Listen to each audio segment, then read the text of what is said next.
you something. There's a bunch of claimed. These people don't give a shit.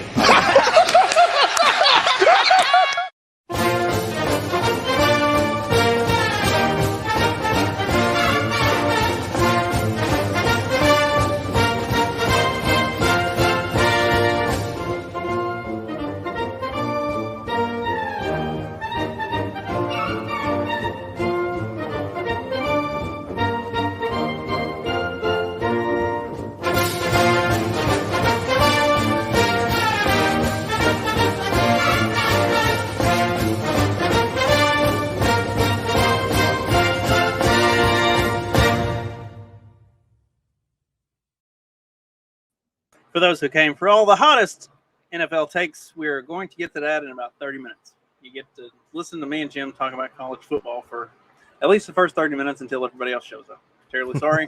It is what it is. And if no one else shows up, we're still going to do the damn show anyway. It's going to be just as disjointed as you've come to know and love, because I don't know any different. We will still talk about the NFL. It's just going to be 30 minutes from now because we committed to we're going to talk about college every week, and we didn't do it on Saturday like we were supposed to, in part because nobody got back to me as to whether or not we were going to do it. And then by the time they did get back to me, I was already in bed. So we'll just call it a miscommunication. And, but it's not like week 2 of the season has a whole lot to offer. Like you had a big game between Texas and Alabama. And outside of that, like, there was another top 25 matchup that was like Tulane and Ole Miss. Yeah. And it was like a 7-point spread. I was like, Tulane is not going to be within 7 points of Ole Miss. Like, I think it ended up being a 7-point game at the end, but. Well, it could have ended that way, but then I think there was so much chaotic football that happened after Saturday. It's hard to even remember Saturday, but I think there was like a fumble return or like a bad handoff. Something happened where Ole Miss got the turnover and ran it in for a touchdown to give them an extra. I think they won by like 14. Yeah, I know Ole Miss covered at least relatively easily. And I watched some of that game off and on during the afternoon, and I never felt like it was that close. Like it was a 1-score game up until that point, but I didn't feel like Ole Miss was ever at risk of losing that game. Like, no. And this is coming from a Mississippi State fan that fucking hates Ole Miss with a passion, and also Lane Kiffin can, die in a fire. But I never felt like Ole Miss was going to potentially lose that game. But you know what it's like to be a fan of a school, like a Power 5 school that's facing what is supposed to be inferior competition, and the fact that they're not running away with it, it can be a little jarring, because the whole time you're like, man, this is far too close. This is far too close. Even if they maintain that 7-point lead the entire game, you still feel like we should be better than this. I almost feel like this is as close to a loss as you can get without losing. And Tulane the whole time takes that as like, like Tulane can take it as and put the nail in this coffin. 100%. And Tulane fans, they're sitting there with recent memories of beating USC in the Cotton Bowl, I believe it was, and nobody had that. Like everybody was like, of course, the Heisman Trophy winning quarterback on USC, which is a blue blood, is gonna stomp the yard with Tulane. And then the Green Wave came and beat the shit out of USC, if I remember correctly. They won by a couple scores. So, yeah, I mean, to echo your point, it's week 2. And that was like that was the only other game with top 25 ramifications, unless you just want to go ahead and crown Colorado as the most entertaining circus, which it probably is the most entertaining circus that college football has to offer this early in the season. They're the ones making the most noise right now, outside of that one game Saturday night. That's by design, though. I think we've talked about this in the private chat and hinted at it a little bit last week. Like, that's what Deion is doing. He's trying to bring the circus. He's trying to build hype for his program because it's fucking Colorado. What else are they going to do? It's just like there's nothing exciting going on with that conference or with that school, or like you've got to do something to build the hype and create the monster that is the perception of what you're doing. And without that, you're nothing. So and I mean he is prime time. That is what he has done for his career. He has always made it about him. He has always made it about the show, about the glitz and the glam, and like he knows how to sell a product. And if nothing else, that is what college football is selling a product. He puts himself in a position that if they are competitive, they will get good bowl games. They will get recruit interest for no more reason than they are in the spotlight every week. They could end up going 9-3, 8-4, as long as they get a half-ass decent bowl and perform well in that bowl. It will be a winning season, and they will build that program. He will build that program exclusively off of that. And I mean, you've got to respect the hustle. Like this is a hustle. This is what he is doing. He is creating a hype machine around the product that he is trying to sell to 16, 17, 18-year-old kids. No doubt. He's a master marketer. He knows how to gain attention, maintain attention, and then use that attention to his benefit.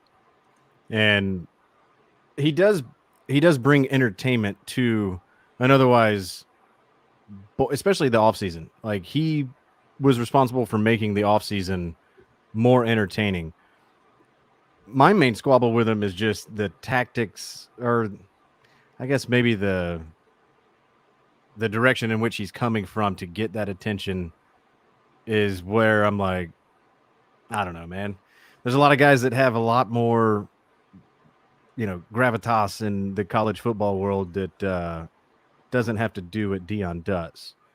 And so there's parts of it where it's like, I get it, but there's also parts where I'm like, you don't have to go that hard. And everybody counted us out. Y'all just don't like to see black men succeed. It's like, no, dude, you can still be the master marketer and get all the attention without having to get divisive. Like, you can just straight up shit talk. You're fucking Deion, dude. Like, that is what you made your career on. I mean, hell, he tried to wear his gold chain playing for the Braves, and Bobby Cox, who was a legendary Hall of Fame manager, was not having it. Deion ended up winning that because, that's just the kind of guy Deion is. He is the guy that gets his way. And so that's why I'm like, I don't think he has to try as hard as he's making it seem that he is to proclaim that they're up against the world. But it's football, and you have to manufacture your own competition if you think you're that far superior than your actual competition on the field. So it is what it is. It's entertaining, but it ain't my team, so I get to shit talk it as much as I want.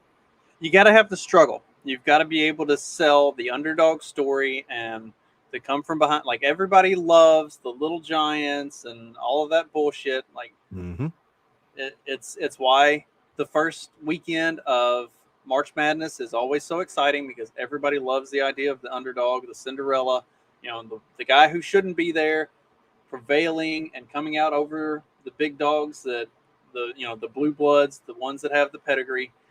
He knows what he's doing with selling that product. And I mean, who are we kidding? Like, Deion is going to probably spend 3 to 4 years at Colorado building this hype machine, and then use that to propel himself into an NFL job or something. Like, this is him building his own brand as a step to the next thing.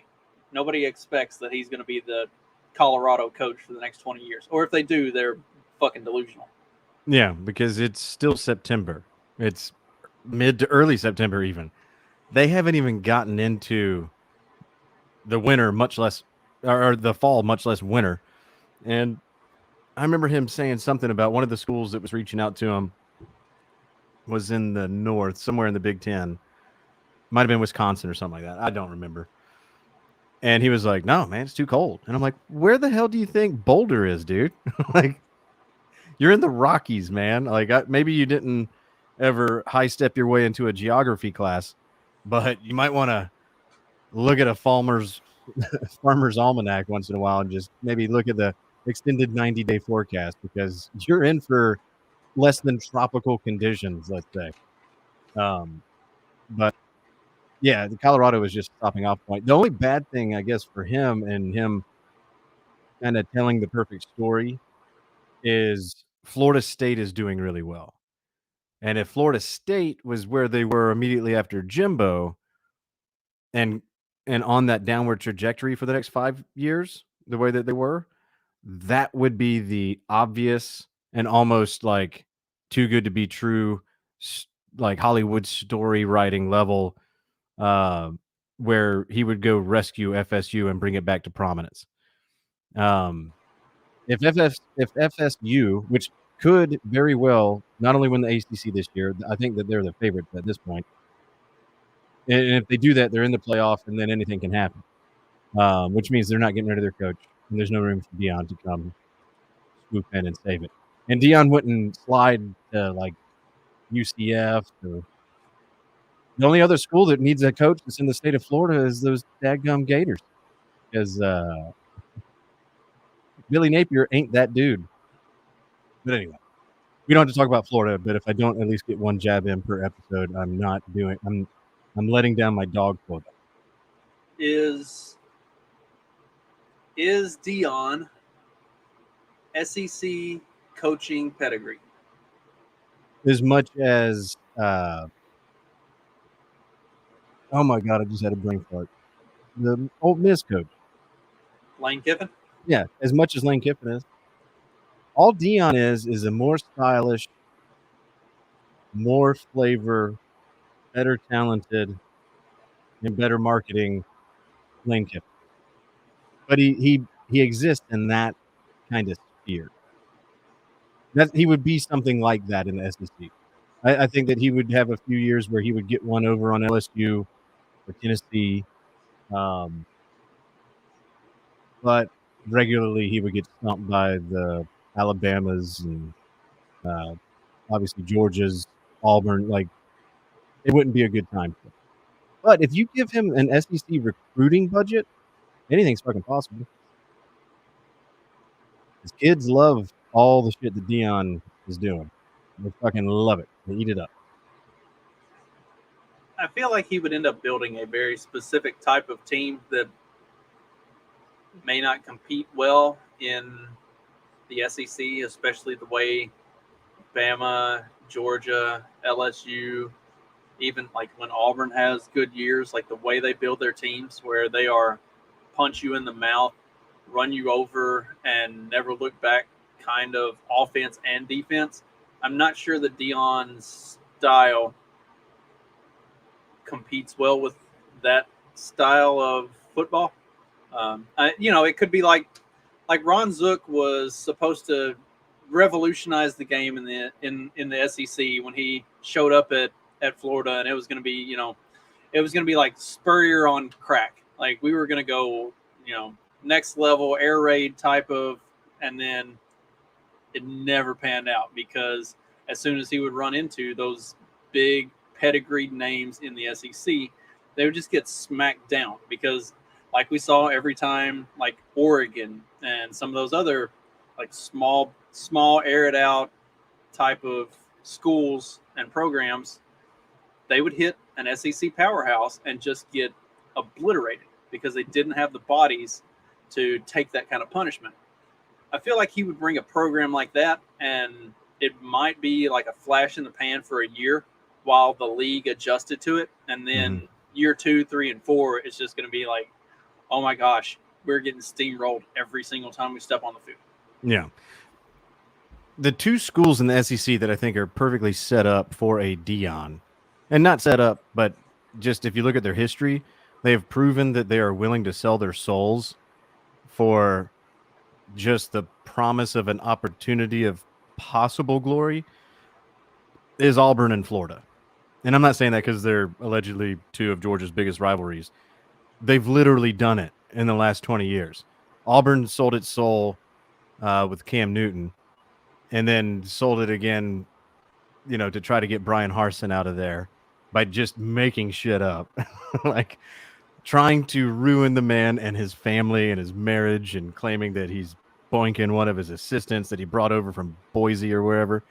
And I was like, this is remarkable that the boosters, the people who have the actual reins of power, especially at Auburn, are willing to destroy a man, not even to get a better coach in, but just to get this coach out. I think that perfectly fits the type of mentality, the irrational, we need to make a splash kind of desire that would throw tens of millions of dollars at Deion to get him in there if Hugh Freeze doesn't work out in 2 to 3 years. Florida, I mean, Urban Meyer, need I say more? I would say go watch the Untold Swamp Kings documentary on Netflix, but that was the biggest puff piece bullshit. Not even a documentary, just recounting how good Florida was with no desire to discuss any of the criminality that existed in the 2006 to 2009 Florida Gator program. But that wasn't that long ago, and that desire to put up whatever to get 2 trophies is still there. And I think those 2 programs, I saw, obviously Forte said LSU. I don't think so. I think they're fine with Brian Kelly. I think that they'll be patient with him. I mean, shit. They gave, Ed O won a champion, a natty there. They had Les Miles for longer than I ever thought they were going to have him when he got there. I don't think that LSU is the Deion kind of a place. I think that I don't think that would sit well, in my opinion. I don't know that it would sit poorly, but I don't know that the opportunity is going to come up in a time frame that Deion is going to be patient enough to wait for. Because I do think they're going to give Kelly probably another 5 years. I can't imagine that they would cut him unless everything just goes complete. Like they won the West last year. I imagine they're going to win the West again this year after what we saw over the weekend. Even with that, like week 1, I didn't think much of the Florida State loss. Like it looked like LSU in a week 1 trying to figure out what the fuck are we doing kind of a game. Does that make sense? 100%. They just looked disjointed, and they were incapable of like regrouping and like resetting. Like, all right, we're down by 10. Let's go back to the fundamentals. Like they seem like they got hit in the mouth and they were not able to get their feet back under them. What? And it just slipped away.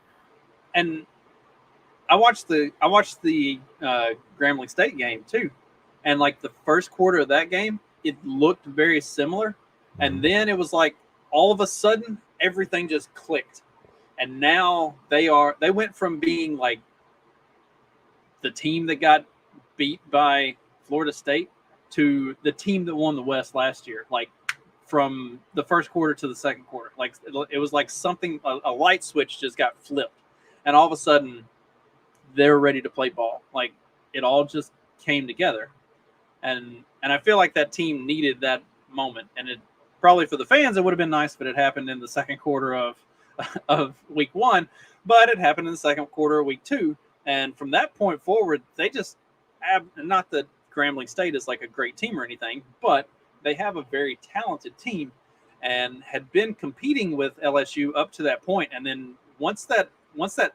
switch got flipped, there was no stopping them. They just steamrolled them, and it was impressively bad.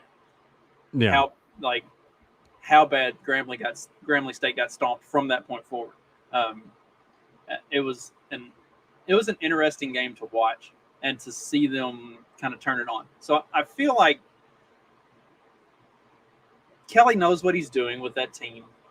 At least he's not a dumbass. Like he's a good coach. He has proven that everywhere he's gone, that he knows how to handle talent, at least well enough. And being in Louisiana, in the SEC, he is always going to have a plethora of talent. Like, you almost have to actively be trying to fuck up your recruiting class to not get a top 15 class. Which if you look at some of his recruiting videos, it looks like he's doing just that. But there are those players that won't take a bad coach as a purpose not to play for that team. So there are thousands of kids that grow up their entire lives and all they want to do is play for their home state school, regardless of what gay shit is happening in the recruiting videos. And when you're in the state of Louisiana, that puts you in a pretty good position to get some top flight recruits just by accident. So 1,000,000%. And to go back to your Grambling State discussion, the two sports I think momentum plays the biggest role is basketball and for sure football. Once that momentum is on your side, which really all momentum is you believing in yourself and believing by seeing that you can do it, aka scoring, making a big stop, turnover, something like that. Is the second you see that you can, sometimes it's impossible to stop. Because once that, and likewise, you could be up by 25 points in a game, let's just say, for purposes of discussion. And the second you get punched in the mouth, you might not score another point. While the other team is scoring all the points, you can just, I've seen it with my own eyes, and that's why I'm saying football is a game of momentum, and momentum is just believing in your talent. I'm going to get a 28-3 graphic and just flash it once a week. But it's a powerful thing. The second that the players on sorry, it's the day after, my apologies. But the second that you have a team that believes, that is now the toughest team to stop. Because the second that belief goes away, anybody can beat them. So when's Alabama going to find theirs? Because like, they won week 1, but that was an absolute cupcake game, and it wasn't like they were super impressive. Like, anybody that's kind of looking at that team was thinking, anybody that's looking at that team outside of a lens of like, oh my gosh, Alabama and Nick Saban are the greatest things to happen to college football since, I don't know, Bear Bryant. The forward pass. The forward pass, yeah. That's the line I was looking for. Like outside of the crimson colored glasses that a lot of people will look at Alabama through, like, you had to come into week 2 thinking, this is a real chance for a letdown. And then they got the letdown, and what's going to happen with Alabama going forward? So I was going to mention this, but I forgot to. The best thing that happened to LSU was that they lost in week 1. The best thing that also happened to LSU is that Alabama lost in week 2. Because you lose week 1, you think you're shit. Now we got to trudge through this entire season. It's college football. If you don't go undefeated, it's really, really, really fucking hard to reach your goals. The second you see your biggest competition the next week go down at home in the fashion that they did, that could very well be what gives LSU the momentum to slingshot through the season and carry them on and give them that burst. With Alabama, I think if you were to talk to an honest Alabama fan, and it's hard to find honest sports fans of any level, in my heart of hearts, I know what the reality is for my teams. I know what the actual chances of, reaching a certain threshold of success with the roster and talent and the schedule and the way that it sets up for my college teams, my professional teams. I'll come on here and I'll talk a fucking game. Like, I guess I'm breaking the fourth wall. I will talk all the shit, and I will play the role of an exuberant, retarded fan. Got no problem with that. But if you were to ask an honest Alabama fan going into this season where their biggest concerns were, I imagine the plurality of Bama Nation would say, I don't feel comfortable going into a season where our best player on offense is a freshman quarterback who's going to be touching the ball every fucking time, or a transfer whom we're not capable of putting on the Alabama helmet until we were that desperate where we needed that position to be filled.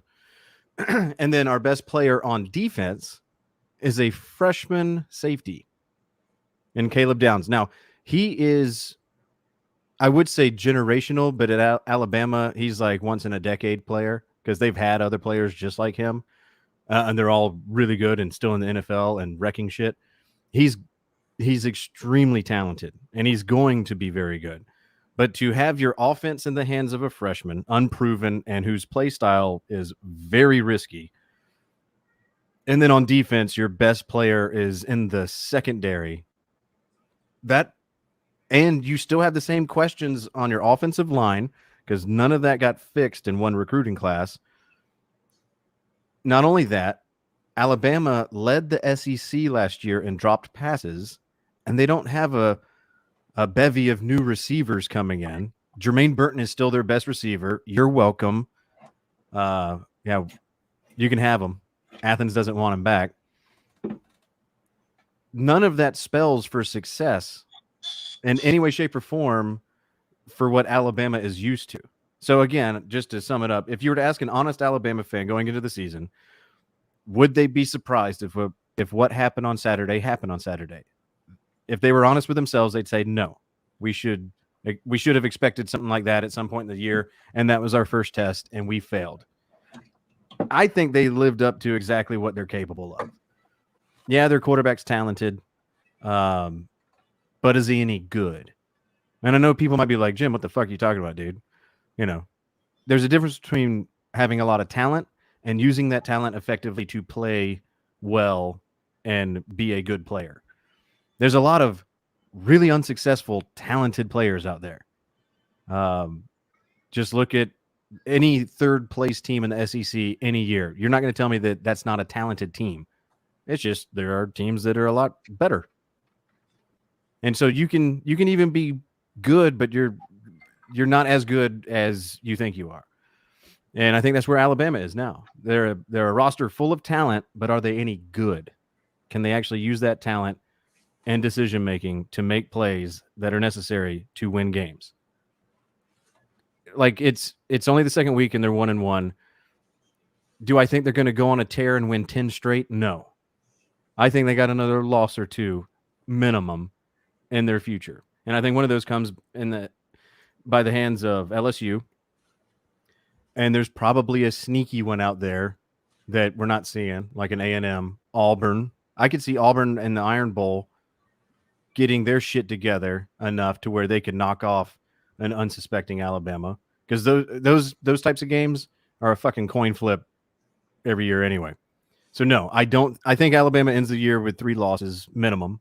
I don't think it'll slide more than that. I think Saban is a good enough coach to keep him from getting to a 4-loss run, but I think 3 losses is what they're looking at on the year, and this was a first step in that direction. Like you were talking about with Auburn, like the Egg Bowl between Mississippi State and Ole Miss. Like one of the teams can be 10-1 going into that game, and the other one be 1-10, and it doesn't fucking matter because it's a toss-up, regardless of who has supposedly the better team. And it almost always works that way. Like whichever team is the worst of the two on the season is going to be in the one that ends up winning. So yeah, I mean, I could see them picking up. I definitely think they're probably at the very minimum a 2-loss team. Like they're not going to go through the rest of the season unscathed. And even if they did, the kind of crazy thing about the way college football works is it's more of a who lost last type of a thing. So I don't know. I don't see Alabama playing for an SEC championship again this year, or a national championship. Like they're probably. I just don't think they've got the tools to be that team this year. So now, don't get me wrong. I would love to see Alabama trip and stumble their way into Atlanta to face Georgia for the SEC championship and we beat the brakes off of them like they're TCU and being imposters wearing Alabama gear. I would love nothing more than that to finally put a stake in this never-ending fucking dynasty.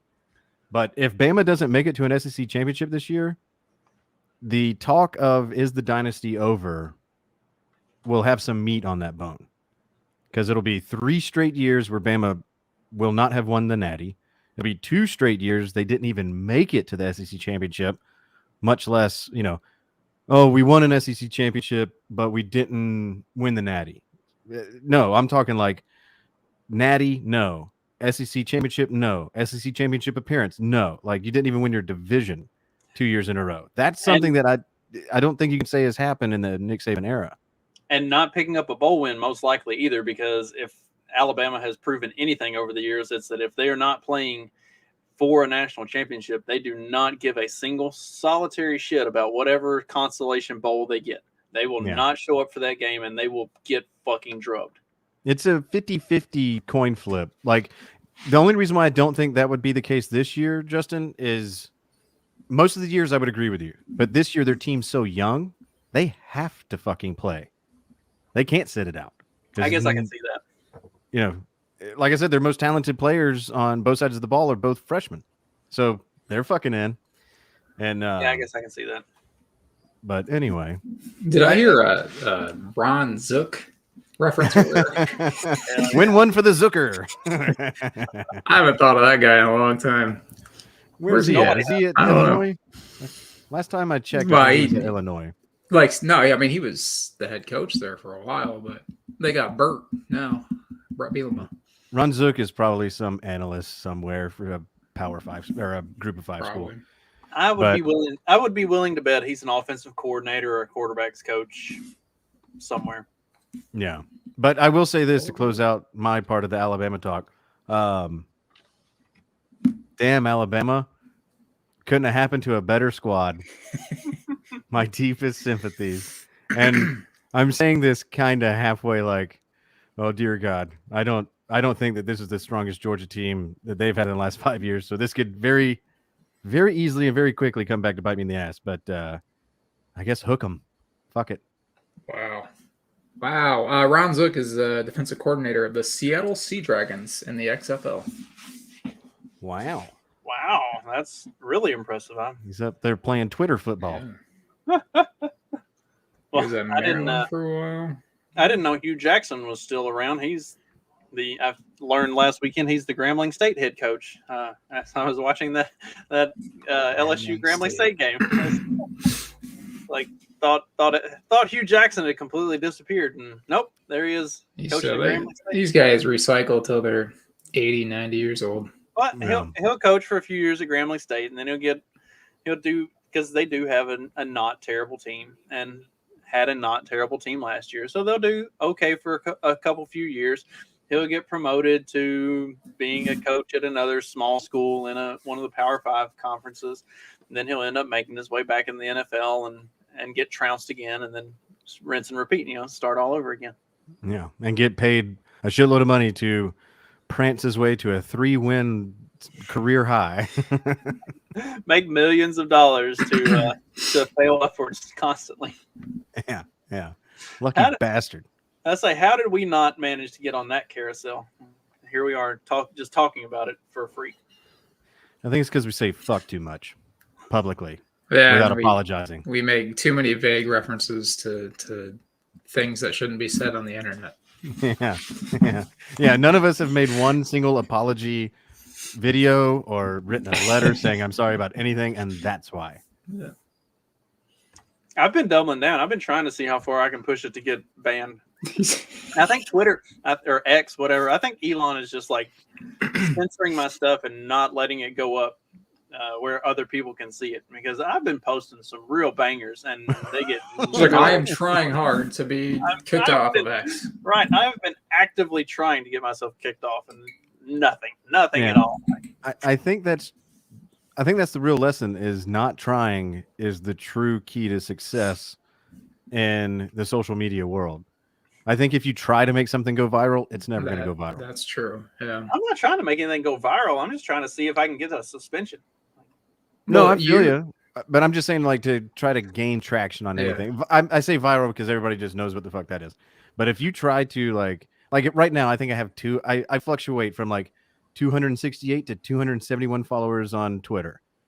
If I ever tried, and it's been that way for years. Who is that one guy that keeps coming and leaving? Some fucking ex-girlfriend's new boyfriend that's super pissed that she ever dated me. He's just checking in on me every once in a while, I guess. I don't fucking know. DM me. I'll send you a picture of my dick. But it's He will. like if I tried to get that bitch up to 400 by March, I don't even know how the fuck I would ever do that because I just have never tried. But if I tried to do it, I would probably go down to like 167. Justin People be has like, the recipe. Tweet out a picture of wolves staying in their own territory, saying people don't believe in borders or say that they're imaginary lines, blah, blah, blah, and then it'll just blow up. I got another like and retweet on that like 45 minutes ago. I don't fucking know why. Like, this thing's a year old and it just won't die. Like, I'll do a tweet. I'll do a tweet like that, but instead it'll be babies with tracking collars on themselves, just going around in their own pens that are obvious victims of human trafficking. And I'll be like, who thought borders weren't necessary? I mean, do the math. Fucking You might get some libertarian too excited thinking about kids that might not be able to. We're diverging away from what we're. I'm sorry, my bad. Wrong show. You're exactly right about Milroe Magoo. That guy sucks. He's really talented, but he sucks. Maybe he'll be good, but I don't know. I was not impressed by him at all the other night. I see him as the undercooked Anthony Richardson. I can see that. Like Anthony Richardson is more. Well, they're probably about the same talent. I mean, they can both just fling the fucking ball 70 yards, but is it going anywhere near the guy that's supposed to? I don't fucking know. The first second that there's a guy coming in his face, or his protection is breaking down, does he check down to, the Y or Z receiver, or even the running back running in the flat? No, he runs. And does he run in any particular manner that is smart? No, he just fucking runs into something. He runs and he chucks the ball. I don't know if you're ready to transition yet, Justin, but he's not on this. He's not on those medicines. Not yet. I was going to ask how long before Brian Kelly figures out that his backup quarterback is actually the better quarterback on that team. Dude, I'm telling you, I saw it in person in December in the fucking New Georgia Dome, and I was like, that motherfucker is so much more game ready and better than Jaden Daniels. Is that that Nussmeier? Mm-hmm. Hey, he's got a cooler name because every time I hear it, I just think of Animal House, Niedermeyer, and I fucking say it internally every time they say his name. And I already like that dude just because of that. And he's got a fucking cannon of an arm. And he's not, I don't know what this whole new breed of teeny tiny petite fucking miniature quarterbacks is, like Bryce Young and Jaden Daniel. They're too little. They're too fucking little. Get him in jiu-jitsu, get him in some weight training. And while he's doing that, put Nussmeier in, because I think he is the superior quarterback. When Grambling State was early on in the game, when their defense was kind of dialed in and they were coming after him, the starter looked bad. Like he looked like he was undersized and out of sorts. Like he didn't belong in a true like SEC style pocket. And then as the game developed and Grambling State couldn't keep that defensive pressure up, and the game kind of devolved into more of a scramble, then it was more his speed and he did fine. But like once you get into SEC play, that's not going to hold up. Like it might hold up against a Mississippi State, or like more of a I don't know, like a softer type of a team. I hate to put Mississippi State as a softer type of a team. Vanderbilt. Like the style of game. Are they SEC still? Technically. Technically. Yeah, I mean, they still play basketball in the SEC. So Oklahoma. once they get in, if they were playing like Big 12 type schools, it would probably be fine. But like for a traditional SEC style of like smash mouth defense, I don't know how long that guy holds up. And you're going to hit a point at midway point of one of these games against one of these legit SEC powerhouses where they're going to have to put the backup in and be like, okay, this is the guy that's going to carry us for the rest of the season. Like this was a fun experiment with the little, with the little wispy guy, but we need to go with a man behind center. No. And I hope they figure it out because I want that 2 years back to back Alabama not winning the division. I need that. The dynasty can't die until that happens, and that needs to happen sooner than later. I hesitate to say that I need this, but Mm-hmm. All right. Yeah, Justin, you were talking earlier about Deion style, blah blah blah, not working in SEC. Mike Leach went to the SEC. But Mike Leach came into Mississippi State that already had Mississippi State followed. So Mississippi State tried to go the old school smash mouth style with Sylvester Croom after Jackie Sherrill retired. And Croom put together some good teams, but he never could take that step into a winning season. And then they went with Dan Mullen, and that's when they kind of found their identity as a program. And so they tried to continue that with what the fuck his name was that came from Penn State. Moorhead. I can't remember his name. I didn't like the hire anyway, but he only lasted like 3 years, and then they bounced his ass and picked up Leach. I don't think he even lasted 3 years. Might have been 2. Anyway, they found their style. They figured out what was going to work for them as a program, and they've kind of built off of that. Like you can do that if you can sell out to it and commit. And not only that, but they've run that kind of an offense. But up until last year, really, they've always had a stout defense. And then last year, they seemed to go into the more of the wispy style of a defense. And we talked about it when we were doing the NFL draft, when that dude got picked up from Mississippi State that's like 5'10", 160 pounds. Like that's the kind of defense that Mississippi State was trying to put together, was like these fast, quick, athletic guys. And like that doesn't work. Like the reason that the spread offense worked in the SEC under Mullen and, was kind of working under Leach was because they ran that offense, but on the other side of the ball, their defense was sock you in the mouth, old school defense. And they went away from that last year, and it sucked. Like they couldn't stop the run. And once they couldn't stop the run, then other teams could just run play action and throw the ball all over the place on them. Like you have to have that smash mouth defense. If you've got it on the most important side of the ball, defense wins championships. I don't give a fuck what anybody says. And as a defensive player, I will stand by that forever. You played defense in high school? What position did you play? Yes, I was a safety. Hey, who is the coach at Mississippi State now? They promoted the defensive coordinator. Oh. I saw one Mississippi State highlight over the weekend, and I didn't realize that Will Rogers was still there. He seems like a lifer. God, he's got to graduate one of these days. Yeah, we're still technically in the COVID era where you got players in their 7th, their we brought up Jaden Grambling Daniels. State, the guy that was in he was the 7th year senior. I was like, holy shit. Like I thought it took me a long time at 5 years. I mean, shit, Stetson Bennett was in college for 7 years and still didn't graduate. Fucking baller. That's the way to do it. Mm-hmm. It's all about experience. He's like, I'm here to play football, man. He got 2 national championships. He's a backup quarterback in the NFL. He's fine. Yeah. And that also just goes to show that I can be wrong on the whole hating petite, tiny, little, dainty quarterbacks because he was the smallest I ever remember coming through Georgia. And he got it done.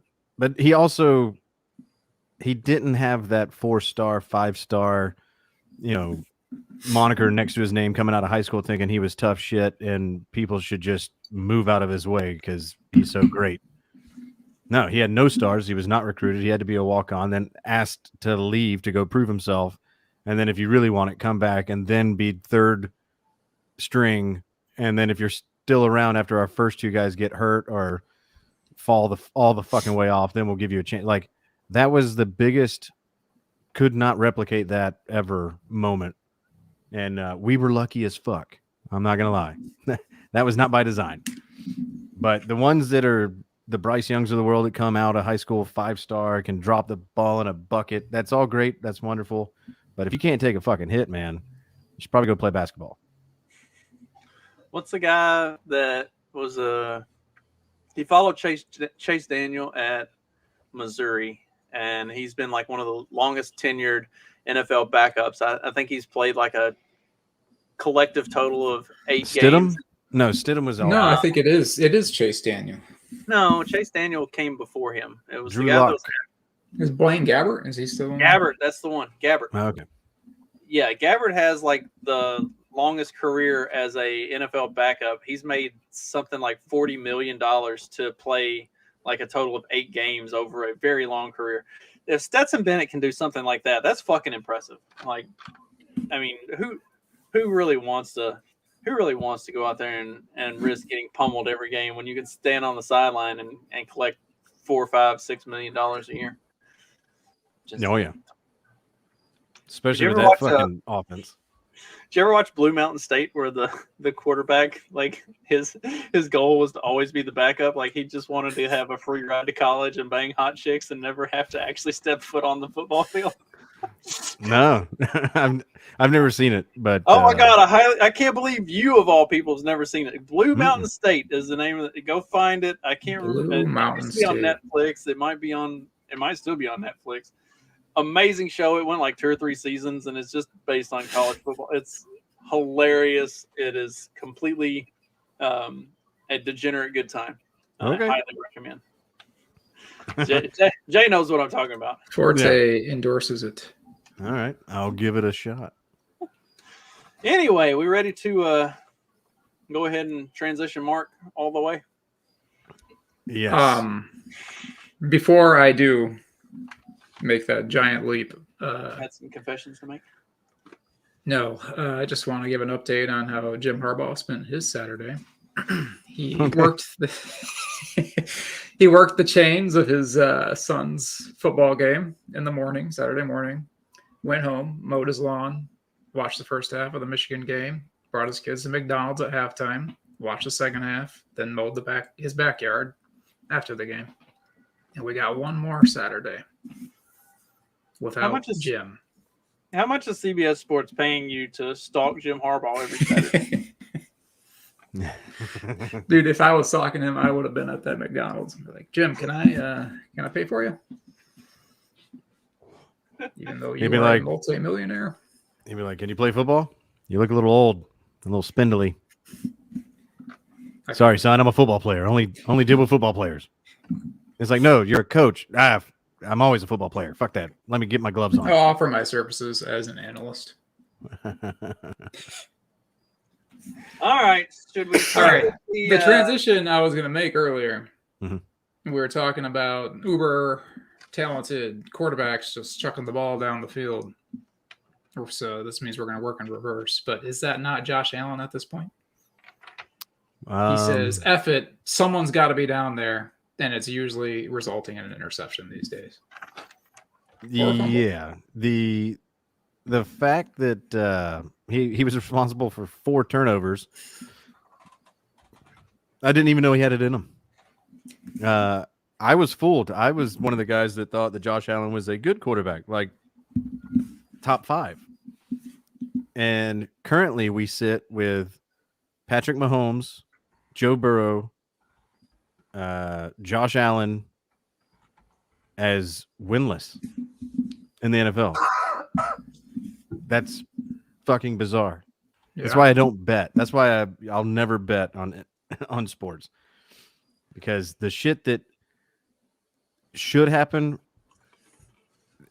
As soon as you think it should happen, it won't. And not only will it not happen, some historical other fucking reverse shit will. I think Allen has something like 22 interceptions since week 1 of last year. And that's not counting his fumbles. So I think he averages like 2 to 3 turnovers a game at the moment. Well, it was something I was saying last week when Buck was on here and we were talking about kind of who we thought were going to win the divisions and what we thought the conference championship games would be and blah, blah, blah. And I was like, I mean, I'm only picking Buffalo because they tend to work in 4s and they gotta make the playoffs 4 straight years and lose to uphold their end of the bargain. But I also mentioned, like, I don't get the Bills offense.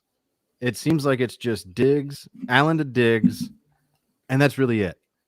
And when the game was on the line against the Jets, that's all their offense was just throw it to Diggs, throw it to Diggs, throw it to Diggs, or throw it to the other team. They don't have a complementary piece. And I know they have Gabe Davis, but he's either injured or just not that dude. He's not a T. Higgins. Speaking of which, T. Higgins with no catches this past week. Like 8 targets. I don't even know what the fuck this sport is anymore. Like, bro, 82 like, yards. Statistically, he should have accidentally caught one of the 8 targets. Like, yeah, like I feel like I only know college ball at this point because when I watch the NFL, I'm like, what the fuck is even this? Like, the Eagles struggling that bad after they get up 17-0 on the Patriots to just put them away. It's like the Patriots aren't on your level. No, Mac Jones is not the guy. No, not at all. And then you predicted this, but your Falcons, somehow they win without throwing to their best receiver. Well, actually, no, they did. They did because their best receiver is in the backfield. And everybody looking at like, oh, the percentage split of targets and receptions, 50% of them were to running backs. So that can't stay that way. So I'm gonna hold on to Drake London. No, nobody should have Drake London on your on your roster. That is going to only increase once Cordell Patterson gets off of his injured list and comes and fulfills his Joker duties, whatever the fuck that is.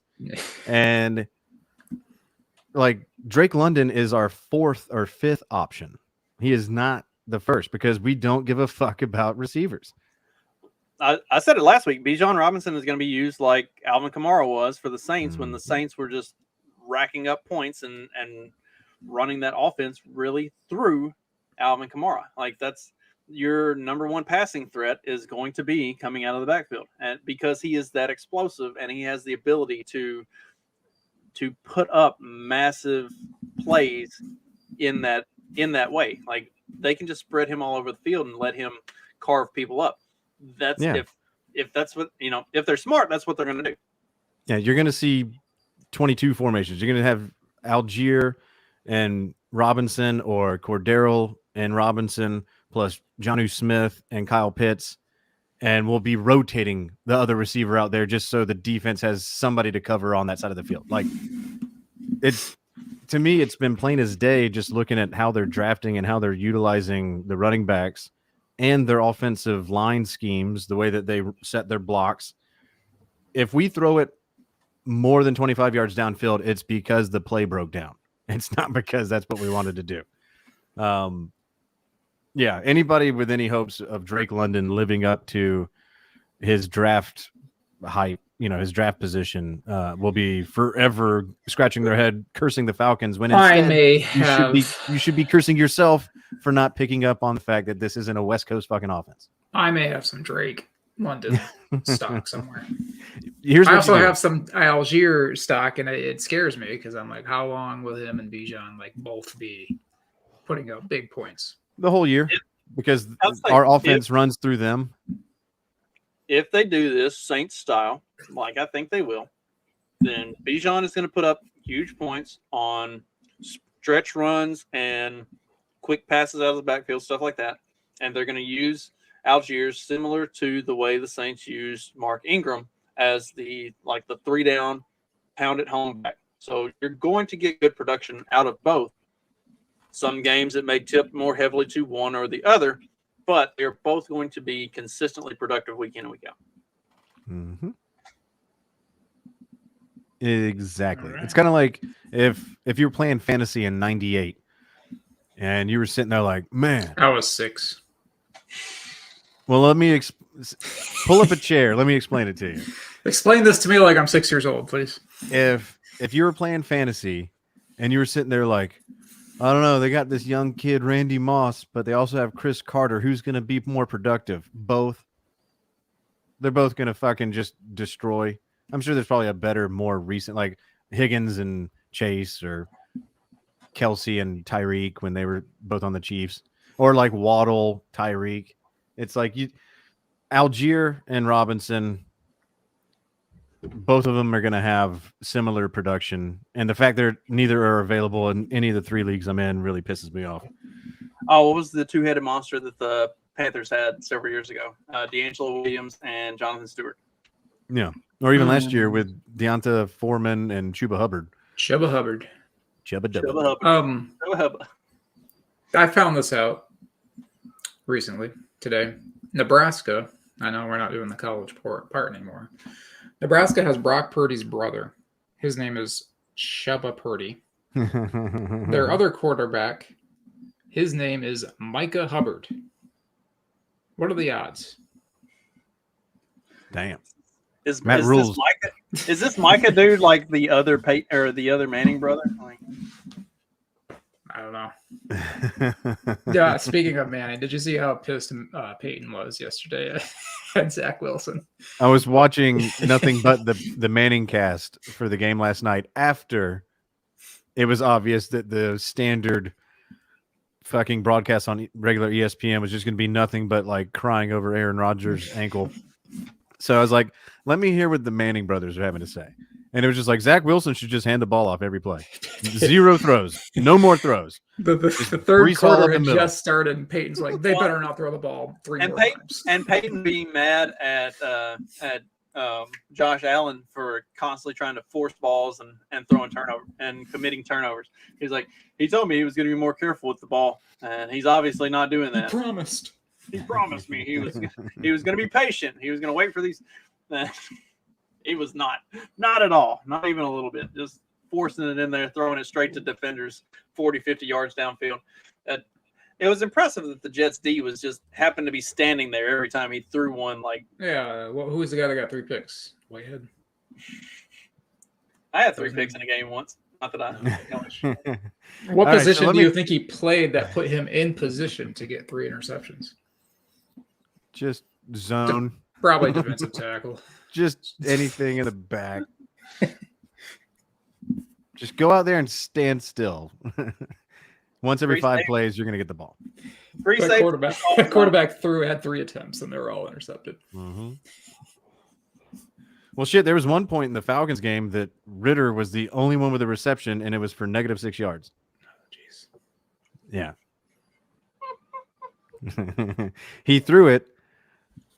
Panthers lineman tipped it back to Ritter, and instead of Ritter having the fucking smarts to just throw it to the ground, he catches it, then goes down 6 yards behind the line of scrimmage. I believe this is trivia. Like, who was Brett Favre's first completion to? And it's himself, like in his whole career.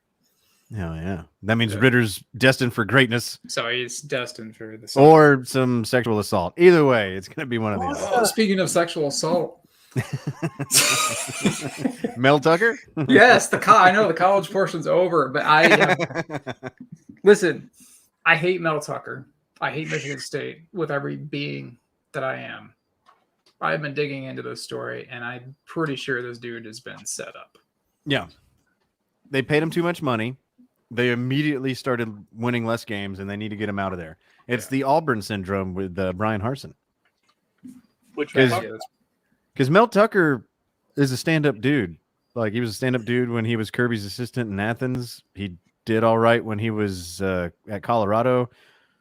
You know, if anything, with these allegations coming out, Deion definitely would. I don't know. Mel Tucker's black, so maybe he wouldn't.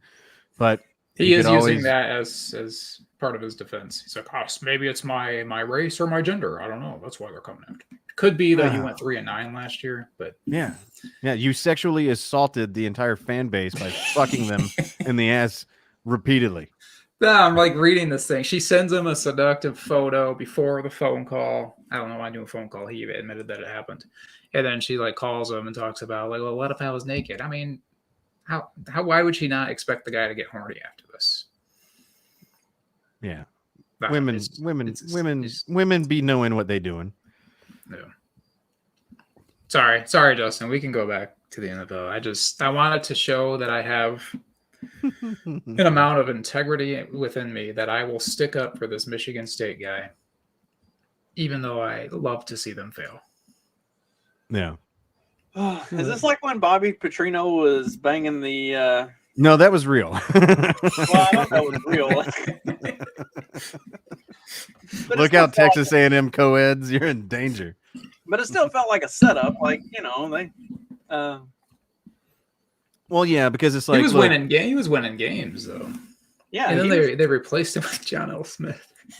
if it was smile. If it was 10 years earlier, they could have pushed it under the rug, made sure it was suppressed and never came out. And they would have said that he was driving his bike and a kitten ran out in front of him and he had to lay it down because he couldn't hurt that sweet little pussy. And that's why he's got road rash and why his bike's all mangled up. But no, they were like, no, he had some fucking whore on the back of his bike. He needs to get the fuck out of town. I think that was also like right as the Me Too movement was like starting to get some grassroots momentum. It was a few years before the big Pussy Hat Brigade, but it was right when like you couldn't do the things that She it was all of a sudden like was down. I don't even understand what the problem was. His wife kind of. I guess that is the wife. The wife does. Wife kind of was. His wife was the speed bump that the bike hit. Pretty much put that whole fucking thing right to bed. Wife and kids. Yeah, I guess. They'll get in the way of a lot of fun if you're out there gallivanting with college co-eds. Probably you were probably right. I haven't gallivanted with college co-ed since I was one myself, so I wouldn't. Yeah, go fuck around with some college age kids and let me know how quickly your family gets in the way. I've got an 18-year-old stepdaughter, and that's annoying enough. Like, I know. Are we ready for this? What is this? Yes. Oh, hell yeah. A little bit. Okay? Get your chin up. Smile. Smile. Okay? Okay. Hey, you guys all right? If not, I'm not talking. Let's get rolling. Okay. Rutgers coming to town this week. Oh my God. How many bodies are in his basement? What's that? He was at Michigan State too, and that was my favorite Michigan State era was when John L was there. God, that is if he wasn't a football coach, he would be wanted for murdering a small town. Smile. So anyways. We're over an hour in. Hey, and we've only said that Josh Allen sucked. Sort of stayed on. We were talking about the Falcons, and we just ended on John L. Smith, who was the Falcons coach for 10 games? No, Petrino was, yeah. Oh shoot. Petrino. Yeah. Okay. He was only our coach, I think, for 6, and 6 then he games. was like, "Yeah, I got to get the fuck out of here." We did talk about Petrino. Yeah. John L. replaced Petrino. That's where my mind was at. Okay. Yeah. There's no way an NFL team would hire John L. Well, it could happen. But So how about Aaron Rodgers? it sucks. Yeah, so his career's over though, right? I mean, it's got to be. There's at 40 years old, you're not coming back from that. I just don't see how. Yeah. Technically, he's 39 right now. He turns 40 the first week of December. He's under contract for 2 years. Second week of December for me. D-Day. Never forget. That's my aunt's birthday. That's interesting. Or no, Pearl Harbor. Fuck, I don't know. Yeah, Pearl Harbor Day. Yeah, the day that I forget. Same thing, right? Well, and January 6th also happened in early December. And Yeah, 9/11 was also in December. It all was the same day. Yep. But yeah, no, I personally think Aaron Rodgers is done, and if he decides to come back, his competitiveness is making him stupid. Because remember when he went and had his darkness retreat in March or whatever the fuck it was, he was 90% retired and comfortable with retiring in his mind. And it was just the shit talking that happened about Aaron when he was off the grid that brought him back and saying, fuck it. And he was on a kind of a revenge tour of sorts. But I think everything would had to have gone without a hiccup like what he experienced last night. I think this immediately makes him go, okay, I'm done. Like null and void my contract for the second year and go sign another quarterback in here. Go get Tom Brady's old dusty ass and roll him in here. So yes, there were reports that came out today that he didn't like the plays that included cut blocks, and that the play that he got hurt on had a cut block in it. And I didn't think he looked good in like 3 of the 4 plays that they ran before he got hurt were passing plays. The one run play did well. All 3 of the passes, he looked incredibly, he looked incredibly uncomfortable with the drop back timing plays that they were running. Like literally the first play that Zach Wilson was in the game, Zach Wilson hit the 3-step drop and delivered the ball. Aaron wants to hold the ball, run around, extend the pocket, try to like create and make things happen. And that's not the type of offense that they were running. Like in the 4 plays that he was in the game, he did not look like he was comfortable with that offense, even though he, according to the Manning brothers, he's taken like 100% of the snaps with the first team for the entirety of the preseason. Like he did not look comfortable with that offense. I didn't feel like it was a good fit anyway. And I was like, maybe as the game develops, he ends up like getting his timing and getting his feel for it. But it just didn't seem like the game plan was built around what Aaron Rodgers wants to do. And so like when he got hurt, I thought, okay. And then seeing Zach Wilson come in and look like he actually belonged in that offense, which Aaron did not for the 3 plays that he threw the ball. I was like, okay, this is going to actually work out for the Jets because Zach Wilson looks like he wants to play. He wants to run this offense. He doesn't want to run around and do what. I don't know about this. No, I'm agreeing with Justin. Take, Mark. What was your take then, Mark?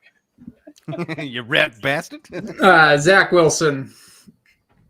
You're just mad because Zach Wilson has stolen 3 of your girlfriends. He's not the cartoon that Kyler Murray is, but he tries to be sometimes, and it does not end up well for him. My question about he's the white Kyler Murray, so he's just Kyle Murray. He's Kyle Murray. Yes, he definitely looks like Kyle. Yeah, Kyle. With an Achilles injury, like I've seen the turf blamed as well. Is it like if you have you suffer an Achilles injury, is it just inevitable that's going to happen? Because it wasn't like a bad hit or a weird twist of the knee or anything. The thing just popped. Yeah. Like, is it? So I think of like Kevin Durant a few years ago in the finals. He just did like a crossover and then stepped back, and then all of a sudden, it just pops. That's the thing with a lot of this shit is like it's just right time, right place, right perfect conditions. The physics are such that everything like that was going to happen regardless. 39-year-olds should not be scrambling in the NFL. Like, I don't know if anybody remembers, it wasn't that long ago when Tom Brady was playing. He would just throw the ball away. Second, he got pressure, throw it away. And if he got tackled, he would whine, bitch, and moan and make sure that the ref was right there going, that's right, Tom. That was an illegal hit. No one should ever touch you. Aaron was still playing like he's 32 And it's like, no, dude, you got old parts. You got to If you get were rid of that watching- fucking ball.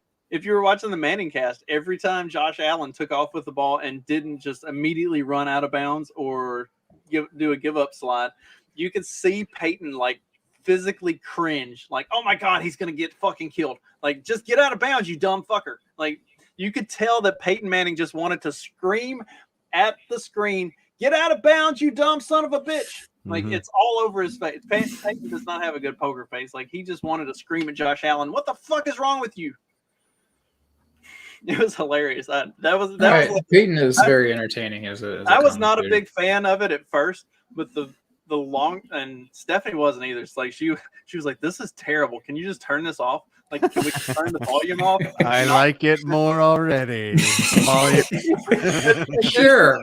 Initially, she said, "If I wanted to listen to a podcast, I'd listen to yours." I said, "You've literally never listened to a single episode of any podcast that I did." Exactly. I hate podcasts. Yeah. She's like, "Can you just mute it?"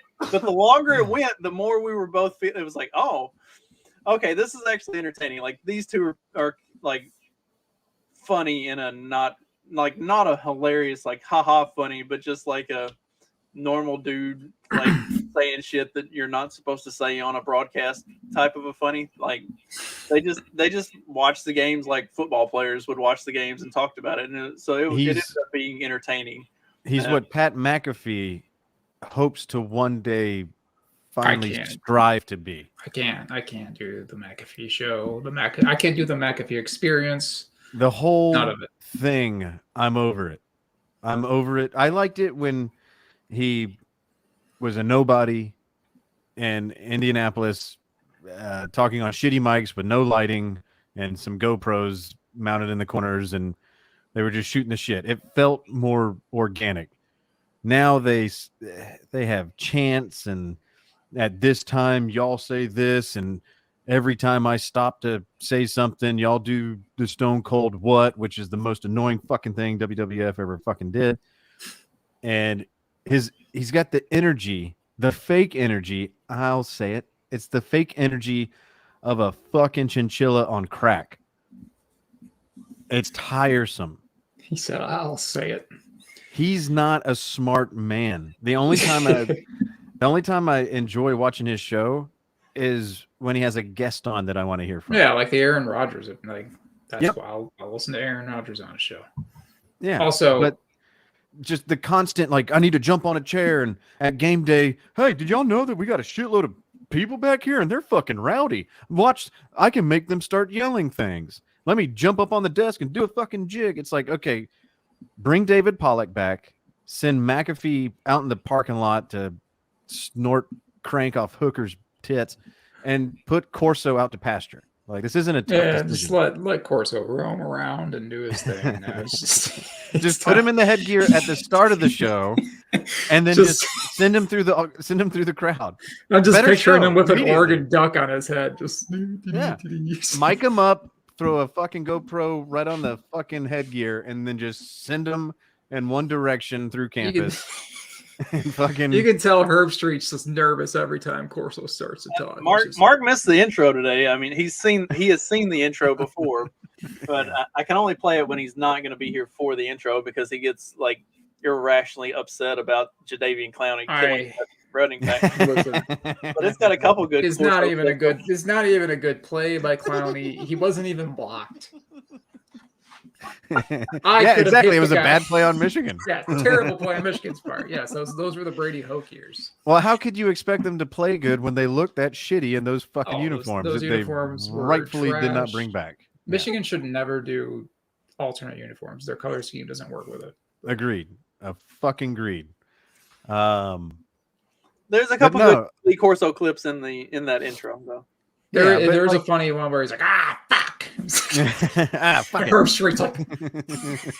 But I watched game day last weekend as I was waiting for the mechanics to get done raping me on the few nuts and bolts they turned on my truck. And you're right. Like, Kirk Cousins experience. Herb Street has to sit there and finish every sentence Corso says. Like, I'm sorry, leave Pawpaw alone. Fuck no. If you live long enough to watch your loved ones get elderly enough you eventually have to take their fucking keys away. They need to, like I said, either take them off the show or make them do the headgear right off the jump and then just push them in a direction. Go hang out with the fans. Yeah. He'd do it because he just doesn't know where the fuck he is. So I don't know. We're having a tough time getting into the NFL lately. Did you see that this clown after the Rodgers stuff? His tweet said something. What did it say? Since Aaron Rodgers doesn't believe in modern medicine, does that mean he's not going to get surgery for his Achilles or whatever? I don't go around wishing myocarditis on people, but I hope this guy gets doses of it every day. I hope he walks into a fucking bank vault size microwave and they shut the door and turn it on. I feel you, dude. I feel you. And he's got a lot of metal in his pockets. It hurts. I'm really not a violent person, but No. this guy deserves everything coming his way. The funniest thing I saw was somebody. Damar Hamlin every week. Jesus. Speaking of which, he was a healthy scratch last night. One of the funniest tweets I saw, and yes, it's still Twitter until it sounds as retarded as saying X does now. I will say that forever until I'm the moron, or until it's obvious. Oh. Well, anyway, somebody quote tweeted, I think it was ESPN, like showing the breaking, the breaking imager with Rodgers on the ground is like torn Achilles, and they just quote tweeted it and just said "vaxxed?" ? Which was, I think it was Christy Yamaguchi main account, whoever the fuck runs that. I thought it was perfect. It was funny, but so many people like got confused by it. Like, no, actually, Aaron did not get the vaccine because he believes in holistic medicines. The actually people came in, and then the other people were like, well, actually, he's a fucking science denying fuck. Had he gotten vaxxed, it would have tightened up that, or it would have softened up that Achilles because his organs would be slowly disintegrating. So it would have never torn. It would have been like a fucking fresh rubber band. Hell, you could play it like a fucking banjo. You get a blood clot on your Achilles, it'll save it from popping. Oh, yeah. I'm not going to lie, though. I would be a bold-faced liar, and I've never done that on this show. Ever. I was super fucking bummed. Yeah. On the fifth play of the Jets offense. I was like, dude, you fucking suckered me. I was fully bought in. I was looking forward to this heel, pardon the pun, heel turn of leaving the Packers, going to the Jets, and being their nemesis while Jordan Love flounders around trying to figure out how to be a quarterback. And Aaron Rodgers just taking the Jets right to the playoffs and winning, hopefully at least getting to the Super Bowl. And, then Hard Knocks comes out and it's going to be following them. And I'm fucking watching it because I'm desperate to watch anything football related in fucking August. And you start to get like roped in, like where you find yourself rooting for a team that you've never given a fuck about, and then snap. And it's like, well, now literally what? Snap. Yeah. Literally, like, how many puns we got? I don't. You know how much it takes for me to give a fuck about a team like In that New York, isn't no my less. team, much less in the AFC, much less in the AFC fucking East, the home of the most evil empire to ever exist. And then the Jets, like, who gives a fuck about the Jets? I did for a minute, and now, like, as soon as his ankle snapped, I was like, oh, what the fuck was that horrible fucking nightmare? I was actually giving a fuck about the goddamn Jets. Thank you, Aaron. Jim came back down to earth and was like, "Where Jesus, the hell I happened want last I want to thank Aaron's shitty left Achilles for snapping me back into reality. That, oh, that's right, I don't care about the Jets at all. They can go right back into their butt fumbling ways, and I don't. And I'll be fine.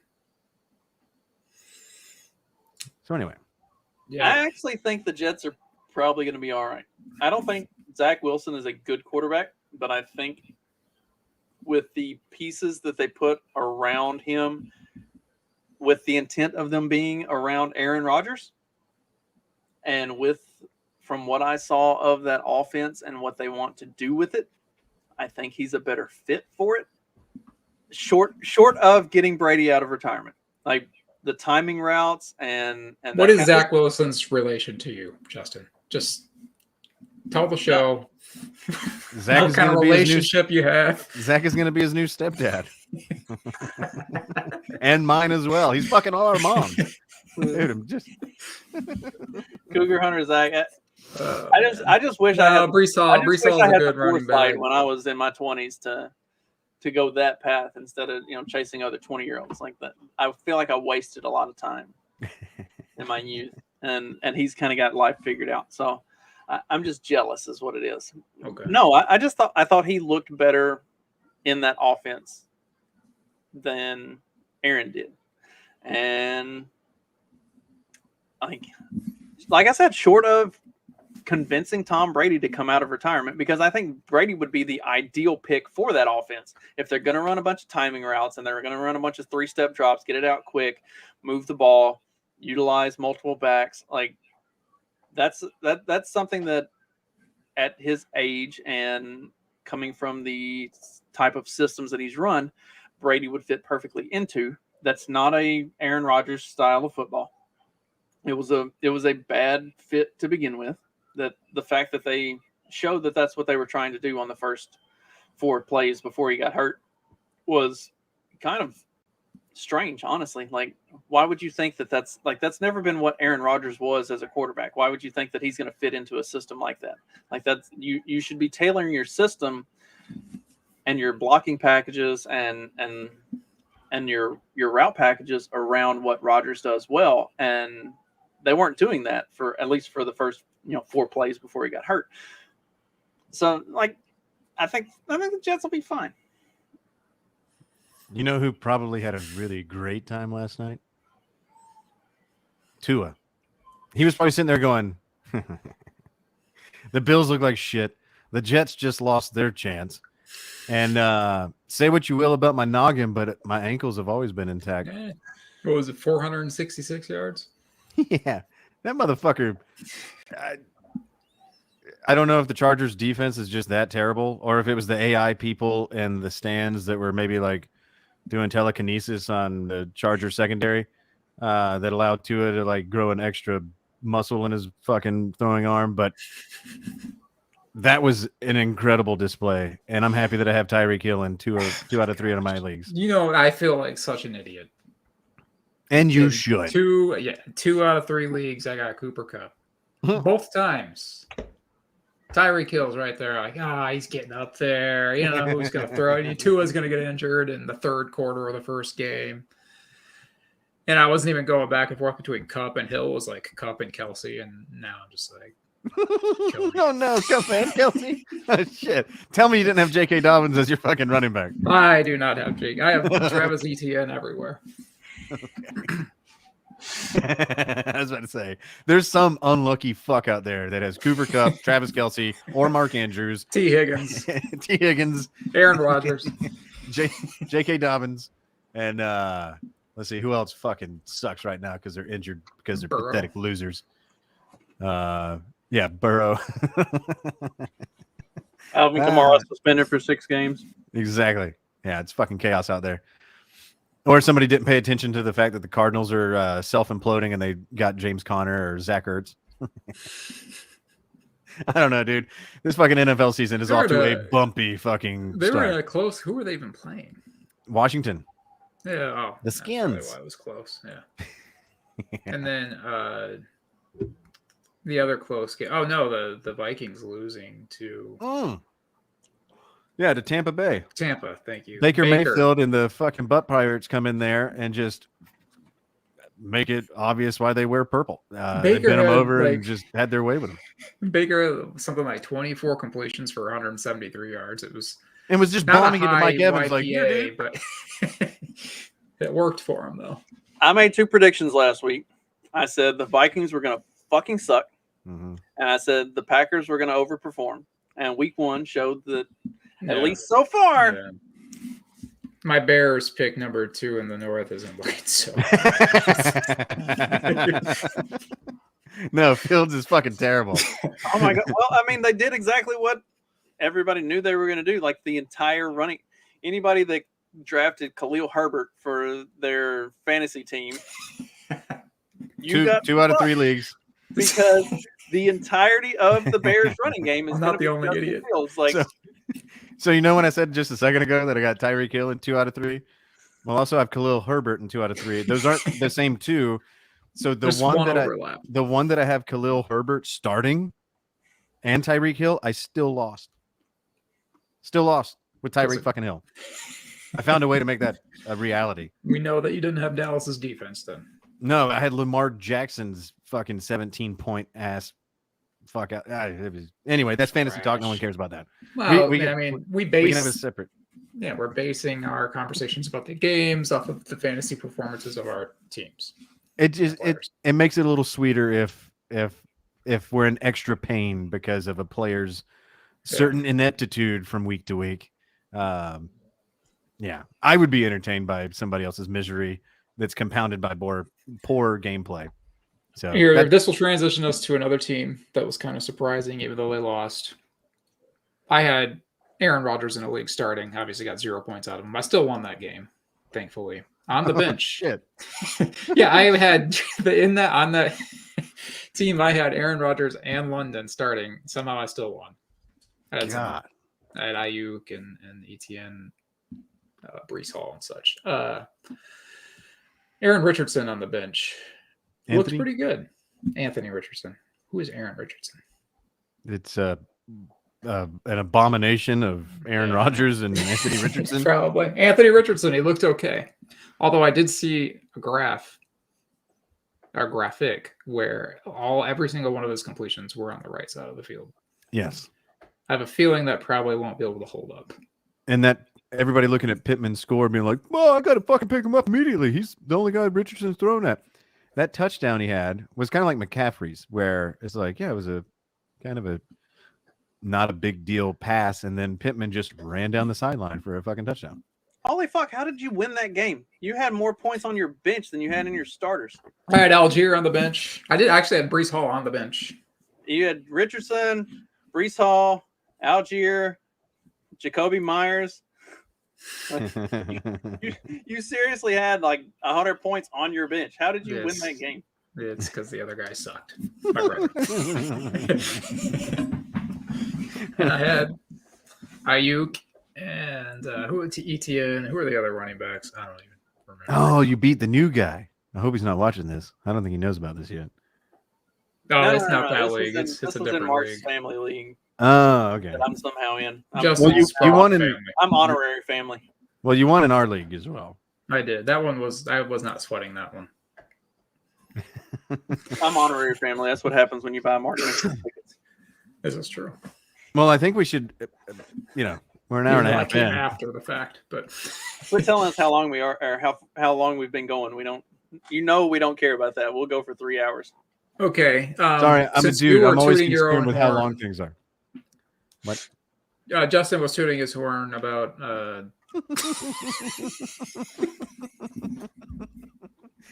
I understand why nobody else is coming on this show with us anymore. his predictions that he made last week. I did predict that the Lions would win, and the Lions won. It was Kelsey-less, and what is in your mouth? Say Oh, I thought it was like beef jerky or something. Anyways, Eventually, we're at the start of the season. Wait till like week 9 when I'm just over it. I don't know where I was going with that. Oh, freaking Mike Tirico at the end of the game said the Lions win at a asterisk. Those are real asterisks. Like, no. Well, I was That kind of pissed me off. I was going to People say that a get minute ago. week. You don't just give out asterisks because somebody missed the game. Like, shut the fuck up, dude. You suck. Bald-headed faggot, blow me. You're too old. Let go. Well, I mean, they said that. They said No the- one listens to Rico. Oh fuck! some man. dipshit said the Organs same over thing here. at the end of the Jets game that it should get an asterisk. It's like, Oh. Aaron Rodgers was the one that got hurt. Why are we putting an asterisk on Hey, this? if we're putting asterisks on shit, I was like Super Bowl 51. Anybody like? No, there's just no, a litany no. of ass. All right. No, I was gonna say, Now doesn't we're it back to the ass raping. doesn't it feel like the Chiefs Lions game was like a month ago now? It does seem like a long time ago. Like I think it's only because of how much attention Aaron Rodgers' torn Achilles got. Like, well, I if think that it's a hadn't little bit happened, of I think it would I be. think it's also the amount of football I watched on Yes. Saturday and Sunday. I did not leave the chair for the longest time, and I just felt two completely- straight days. 2 straight days. I was couched up. I mean, I was awake to do the Saturday morning show. I even told Justin, I was like, maybe I got to head out at 9:30, but before that, sure. But then when he sent out, hey, are we doing this? And no one else replied. I was like, Hey, I replied 5 minutes before we were supposed to start. So hey, oh, I'm here. you son of a bitch. I'm here. I can do That this. Well, anyway, to echo that point, from like 9 a.m. or whenever the fuck game day comes on until literally 2 a.m. the next day, Sunday morning, I was just multi-screen football. I could not get enough of. I was watching every channel's coverage of Alabama losing to Texas because it was fucking wonderful. And then Saturday morning, I'm up at 10 watching all the fantasy breakdown, even though it's the dumbest week to ever give a fuck about it because it's week fucking 1. Like, all they're going to say is like, hey, you know, the draft order that everybody comes up with. Yeah, it's still that. Like, those are still the good players you want to have in your It's true. lineup. But you could have watched this the Sunday before, and it would have been the same thing. Yeah. Other Yeah. than The fucking Cooper list they Kupp released on June 12th is no different. Like, so yes, I just murdered hours at a time watching nothing but football. And then finally, after last night's game, it's just like, God, I feel like I've been through something. Thursday night between the Lions and Chiefs, I'm like, oh yeah, fuck, that happened. that was a thing. Interesting. The I don't know who plays this Thursday. I know the college schedule looks kind of Vikings, trashy. Eagles, I believe. Okay, well, that's it. I don't have Prime anymore. Is that the only thing that you can watch it on? Yep. Well, I guess we'll see what I do. I'll I'll let you know steal how it someone's goes. Prime. All right. Yeah. Vikings, Eagles. See, we just transitioned to being able to make a pick here. Vikings, Eagles. I am picking the Eagles to win that game. I mean, I'm not arguing. I said the Vikings were going to suck this year. So. You did. Yeah, but everything that happened this weekend seemed to be slightly off. Like, I That don't know. Eagles defense looked stout. Like they let the Patriots come back in the second half, but they didn't have to do that. Like the Eagles did what the Eagles did last year, where they would play really good in the first half, and then they would take their foot off the gas in the second half, and so the score would end up being a lot closer than what it should have been. That's what they did in that game. Like, if the Eagles want to beat a team 40-0 like the Cowboys did to the Giants, they could probably do it just about every week. But I they forgot about that game. take I didn't watch a single minute they of that take game. their and foot off the that's why I was- gas after halftime. Once they get up by 20 points, they stop fucking around and they're just like, yeah, whatever. Like, if it starts to get close again, then we'll play ball, but we don't need to. I feel odd asking this question because it doesn't seem right, but do you think the Eagles Left. will miss Mine- Miles? Mine's to the left. Okay. What? But do you think the Eagles will miss Miles Sanders? I think they probably already do. They've already they're what, down 2 running backs already now? And apparently everyone hates DeAndre Swift. So Well, you can kind of tell by the way they were using him. They're like, by not using him at all. It's like, oh yeah, we traded for you, but we don't. We like the other Georgia guys that we actually drafted. Like, we don't. I don't know what his deal is. I have to think it's a work ethic issue. I think it's something that you started to see in Detroit when they had Hard Knocks. Like, the running backs coach in Detroit, was that Deuce Staley? yeah, I think so. he was getting onto Swift for Oh yeah, it was like play number 1 in the preseason. It's just like, basic mistakes. Like, hey man, when the hole is over here, run through that shit. Don't just run into the back of your lineman and then go down. Like, I understand this is preseason, but this is for us to decide who's going to get the touches in the regular season. So do that. And I was like, oh go no. where the play calls for you to go. And I was like, oh no, DeAndre's a fucking prima donna that I guess just isn't very vocal. I think it's probably more so he's not a leader. He doesn't speak up. He doesn't take ownership of the running back room. He's just there. He's like, tell me what play we're running, hand me the ball, and I'll just go in that direction. Right. And He I'll run runs the the way. play that's called. Mhm. If a hole opens up somewhere else, he doesn't give a fuck. He's going to run straight to the hole even if there's not a hole, he's going to run the exact play that was called. He doesn't have any ability to change pace or change direction. Like if there is a brick wall here and there is a wide open hole over here, if the play was called to run at the brick wall, he is going to drop his head and hit that fucking thing as hard as he can. Never mind whatever else. Oh, this sounds like my love life. Sorry, I wasn't trying to draw such direct parallels, but I kind of wanted to, but like that is so antithetical to what he was as a college running back. I watched every snap he took, and he was the king of going where the play wasn't. Like, oh, this is all bulked up over here. The play was called to go off of the right fucking tackle, but the whole left side is open, and there's one DB standing in your way. He would either run through him, jump over him, or fucking change directions so goddamn quick, and then run behind him. I mean, just look up what he did in the 2017 SEC championship against Auburn. He hasn't had a run like that in the NFL yet. So he's a completely different player in the pros than he was in college. I think he understood I have to show the fuck out in college so I can get to the league. Him getting to the league, he closed up shop. He was like, that's it. That's all I wanted to do was get to the league. He said, I got my bag. I have arrived. Yep. It's Time to one of the Gabbert this shit up.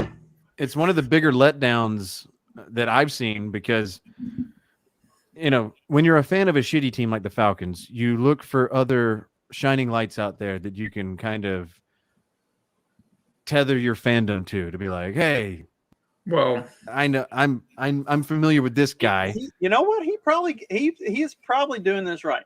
He probably figured out I can be a number one back for like 5 or 6 years and completely destroy my knees and ankles, or I can be the number 2 back for like 10 or 12 years and still make really good money. Swift would be perfect in the Falcon system where he doesn't have to be the guy. No one's asking him to be the guy. You can be third running back. My last word on the Vikings Eagles. And I got Eagles, by the way. This will bring you back to a shining light that you can look to be proud of. After week 1 data, I believe the Eagles got the best player in the draft. Oh, by far. By far. I was about to share the athletic stat line that they shared about Jalen Carter in the private group and say, man, I sure am glad we drafted a running back to the best running team from a year ago. And also to where if anybody watched the Falcons-Panthers game, which why would you unless you live here and you're a fan of the Falcons, Carolina was running up the middle at will with Miles Sanders all day long, whenever the fuck they wanted to. It was only Jesse Bates. Hey, don't chew on the fucking table. It was only Jesse Bates who was responsible for 3 turnovers, 2 of which were interceptions that stopped them from scoring. But anytime they wanted to, they would hand the ball off to Miles Sanders, and he would run right through this fucking 12-foot wide gaping hole in the center of our defensive line. I'm like, man, I'm glad that, we don't have Jalen Carter. That would really suck right now. So Jim is all right. I have to yell the same thing at my son. So. Eagles are 7-point favorites. Oh, they'll cover that. They're going to beat that. this is not the game like last year where the Vikings went to Buffalo and shocked the world by winning yet another game in overtime against Buffalo. Josh Allen being 0-5 in overtime games. God, that's gotta really suck. Well, that brings us to Bills and the Raiders. I'll be right back. Buffalo is a 9.5-point favorite there, which seems a bit high.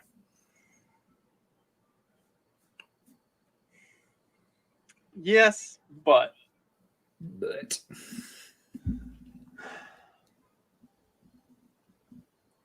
the Broncos are not good. The Raiders barely pulled that out. I don't think Garoppolo or anything that the Raiders have going on either side of the ball are particularly otherworldly. I think the Bengals, the Bills, I think they're going to have like bounce back games in week 2. I think both of those teams suffered from a case of the starters not getting enough reps in the preseason and coming out slow and sluggish. I think the Bills will come back ready to actually play ball next week. Like I think they were prepared for like Aaron Rodgers and the circus that would be the whole 9/11 game in New York with Aaron Rodgers, with all these new weapons, and then Aaron Rodgers gets hurt literally 4 plays in, and the whole dynamic of the game changes. And I don't think it played well for what the Bills had come to do game plan wise. I think they come out next week against the Raiders more prepared and more settled and kind of knowing what they want to do as a team for the game, and will execute it better. So I don't. 9 is a lot. I think the Bills win, but the Raiders might cover. Yeah, I don't know about this whole Garoppolo experience. He started really well in that game against the Broncos, but then kind of faded down the stretch. And I agree. I think the Bills will treat this as a bit of a revenge game or get back on track game. And maybe Josh Allen limits himself to just 1 turnover. So I think the Bills probably win by like 7. A touchdown or so. Who are the Bills playing? They are playing the Raiders. Ooh, okay. So that's one thing we at least got to talk about, the Raiders Broncos game. You know, Buck's not here to do it, but we got to represent for our other co-host. The only other one we have at this point. I mean, I don't know where the other guys are at, but they're holding out for contract negotiation purposes. Something like that. Once they find out we don't pay anybody anything, they're going to be really pissed. They already found out. No, wait, what? I never got my check for last year. There never was one, though. Yeah, I mean, shout out the Raiders. Also, I'm not a fan of either team, but if you remember last week's show, I kind of went on a, well, he kind of spurred out a little bit. Well, you say spurg out, I say epic rant for the ages. One that should probably be clipped and shared around the internet to get, viral clicks and grow this. I don't know what I'm talking about, but no, absolutely not. In fact, everybody watching this now, fucking go to bed. But Sean Payton starts his run as Broncos coach over. And that, I don't care what team does it. That makes me happy. And you were pretty upset about opening the game with an onside kick. That was some Bush League ass fucking like Canadian minor league football bullshit. Like, I don't have any faith in my ability or the guys that I've assembled to take the field, that we got to do some trickery. Fucking no, that's shit you do if you want to just start fighting the opposing. It was kind of gay. Yeah. So you got Bills or Raiders? Give me the fucking Raiders. You went with the Raiders. I want the Bills. Like, I'm tired of the Bills. Let's be honest. Like, I know I said 4 times they're going to the AFC Championship. I don't even care if I'm wrong. I'm tired of the fucking Bills. I think they had their window a couple years ago. They fucked it up when they couldn't beat Kansas City in that overtime game, which made everybody immediately go, they should change overtime rules, which I agree with. That was their year that they could have won it all. Now, I don't see it. I'm not a believer in their offense. I said it last week. I'll say it until they make me not say it, aka they find a second receiver to be able to depend on. I'm done with the Bills experiment. Let the Dolphins just run roughshod through the AFC East. I'm totally cool with that. Well, we did have one viewer, and then he told him to go to bed. Now we have 0. Mm-hmm. So thanks for that. Speaking of experiments, are you also done with the Bengals experiment? They are favored to win by 3.5 over the Ravens this week. Not at all. That is still the Bengals division. Everybody else is just paying rent. They're gonna. And that was another thing I said, kind of callously in the group chat. It's like, I, for one, would never tell anybody not to make year-long predictions based on week 1.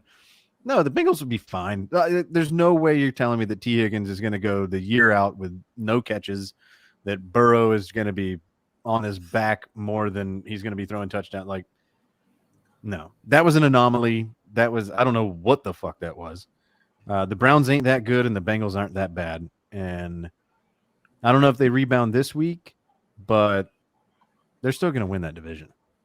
The Bengals, they got blown out by the Browns last year in a game. Mm-hmm. I think they split. It was a Halloween game, I think, last year. Yeah. And then also they started off slow. The Bengals, like Burrow had like 5 picks in the first game against Pittsburgh.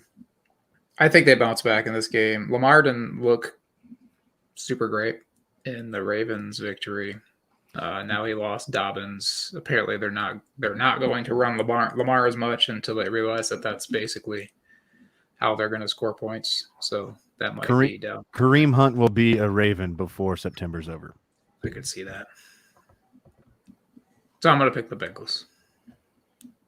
Yeah, I'm going to go with the Bengals on this one. The Ravens didn't look good beating a bad Houston team. Like, they just were unimpressive. And I think the Bengals are going to come out. I think the Bengals probably wanted to come out. Like, they looked like they wanted to come out strong against the Browns, and just everything they did didn't work. The Browns had a better game plan for it, which the Browns always have the Bengals number here, at least here lately. Like, I think the Bengals are going to come back with a vengeance, and they are going to absolutely take it out on the Ravens' one-dimensional offense. Mm-hmm. Chiefs are 3-point favorites over the Jags. The Jags are home for this game.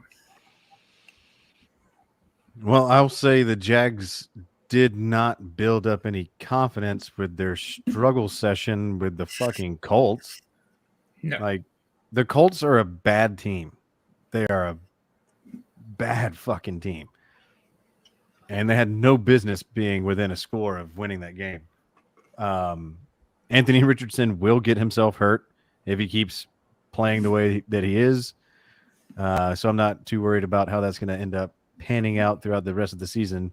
And I think the Jaguars the Jaguars had flashes. Etienne, good as fuck. That block he put on whoever that Colts player was when Calvin Ridley was running in that touchdown was, if there weren't so many other, like, just fucking mind-blowing plays, that would have been the play of the weekend. Yeah, I was hoping for some fantasy points on that one, but they don't hand those out. They don't give pancake points to. They do not. I might look into the settings of the one that I'm a commissioner of. I'd look into that. But the Jaguars' offense they have all the tools. Now, I don't know what the fuck they're not doing with Christian Kirk, but Calvin Ridley is that dude. Zay Jones is that dude. Etienne's that dude. Tank motherfucking Bigsby. I said it last week. He did vulture a touchdown away from Etienne on the goal line. And he's going to keep doing that. He's probably going to do that even more once they get inside the 10. I'm giving you a heads up. Go find Tank and draft him as the handcuff. Yeah. Stack that shit. I like the Jags. Is there word out? Is it 100% yet if Kelsey's playing this weekend? I heard that he's back, but I don't know if that's. No. I think if they're smart, you hold him out another week. Like, there's no rush. We have the entire season. Saw the receivers on Thursday night. There might be a bit of a rush. But here's the thing: if Sky Moore and Kadarius Toney just catch if half of their drops are catches, Chiefs win that game. Oh yeah. Like, so the margin of error there is still so slim that if it were me, I'd say, Kelsey, you're sitting your fucking ass on the bench, because if you pull an Aaron Rodgers, the rest of our season's fucked. But we can still stand one loss. If we put you out there and your knee fucking explodes, or you like worsen the bone bruise or whatever, where now it's like 6 weeks instead of 2 weeks. Like, I don't know. To me, it just seems the risk is not worth it when your goals are Super Bowl. So Jags. I'm going Jags. I'm going to go Jags too. And that means the Chiefs would start 0-2. I think that Kelsey either doesn't play or he's limited, and Tony continues to not catch the ball. When Valdez Scantling is your like most consistent receiver, you're fucked. That dude is not good. And I obviously have some stock in the Jags this year as I pick them to go to the Super Bowl, which did not look great, like as you mentioned in week 1. But again, it's week 1. Yeah, Trevor Lawrence was one of the better performances by top quarterbacks in the league. We were talking about Swift. Did y'all see the screenshot of what's Hyde? Clyde Edwards-Helaire? Yeah, that's the one. Oh yeah. There was a big old cast. Oh yeah. You've got a whole wall, and he's just like wall of offensive and defensive linemen over here on this side of the field, and literally nobody to this side of the field, and he's running right into that wall, just following the blocks that are going nowhere. Just like the coaches teach. Yeah, you run the play the way we call it. A lot of people are high on Pacheco, and I'm not completely sold on him yet. I still like McKinnon better. I still think he's the better option. I mean, Pacheco's fine. He's a more versatile back out of the backfield.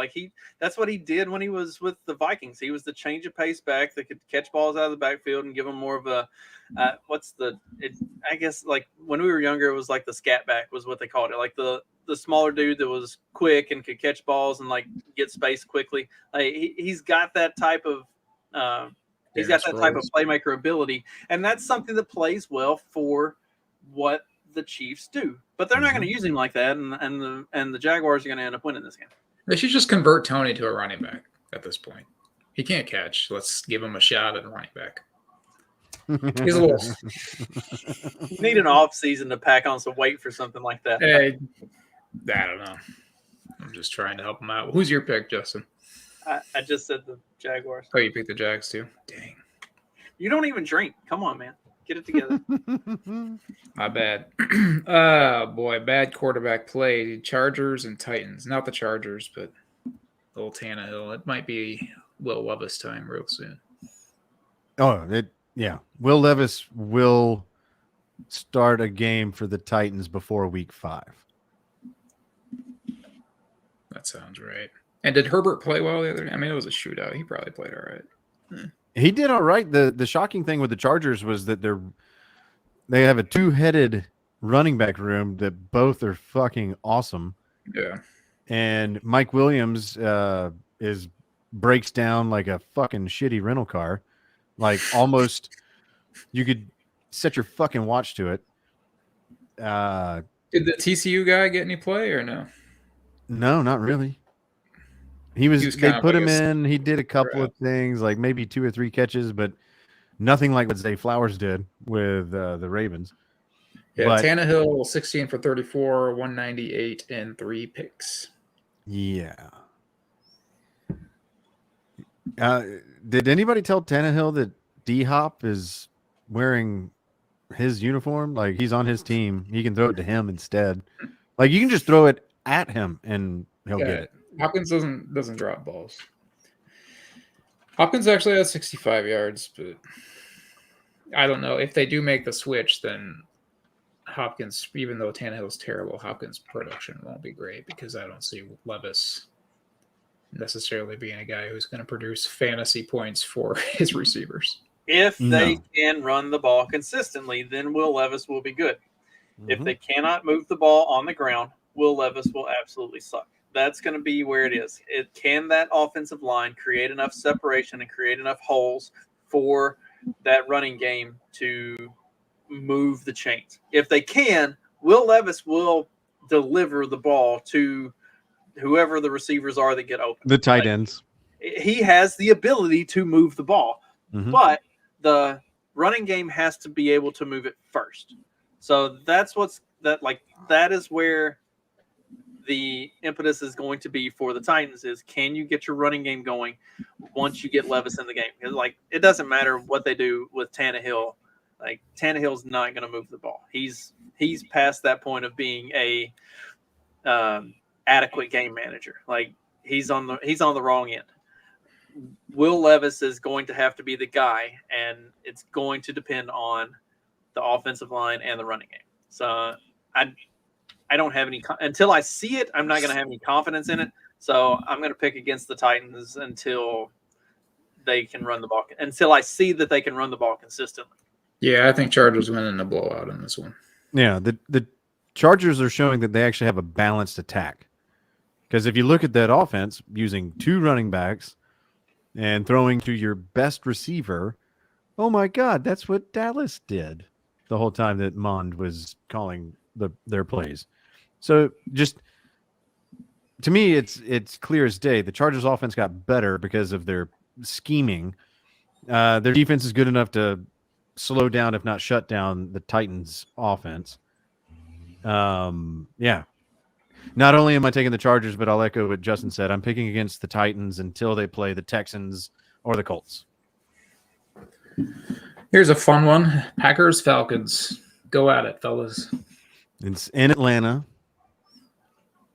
I don't know Packers if I don't know, and that line's moved. It was 1.5 points 8 hours ago.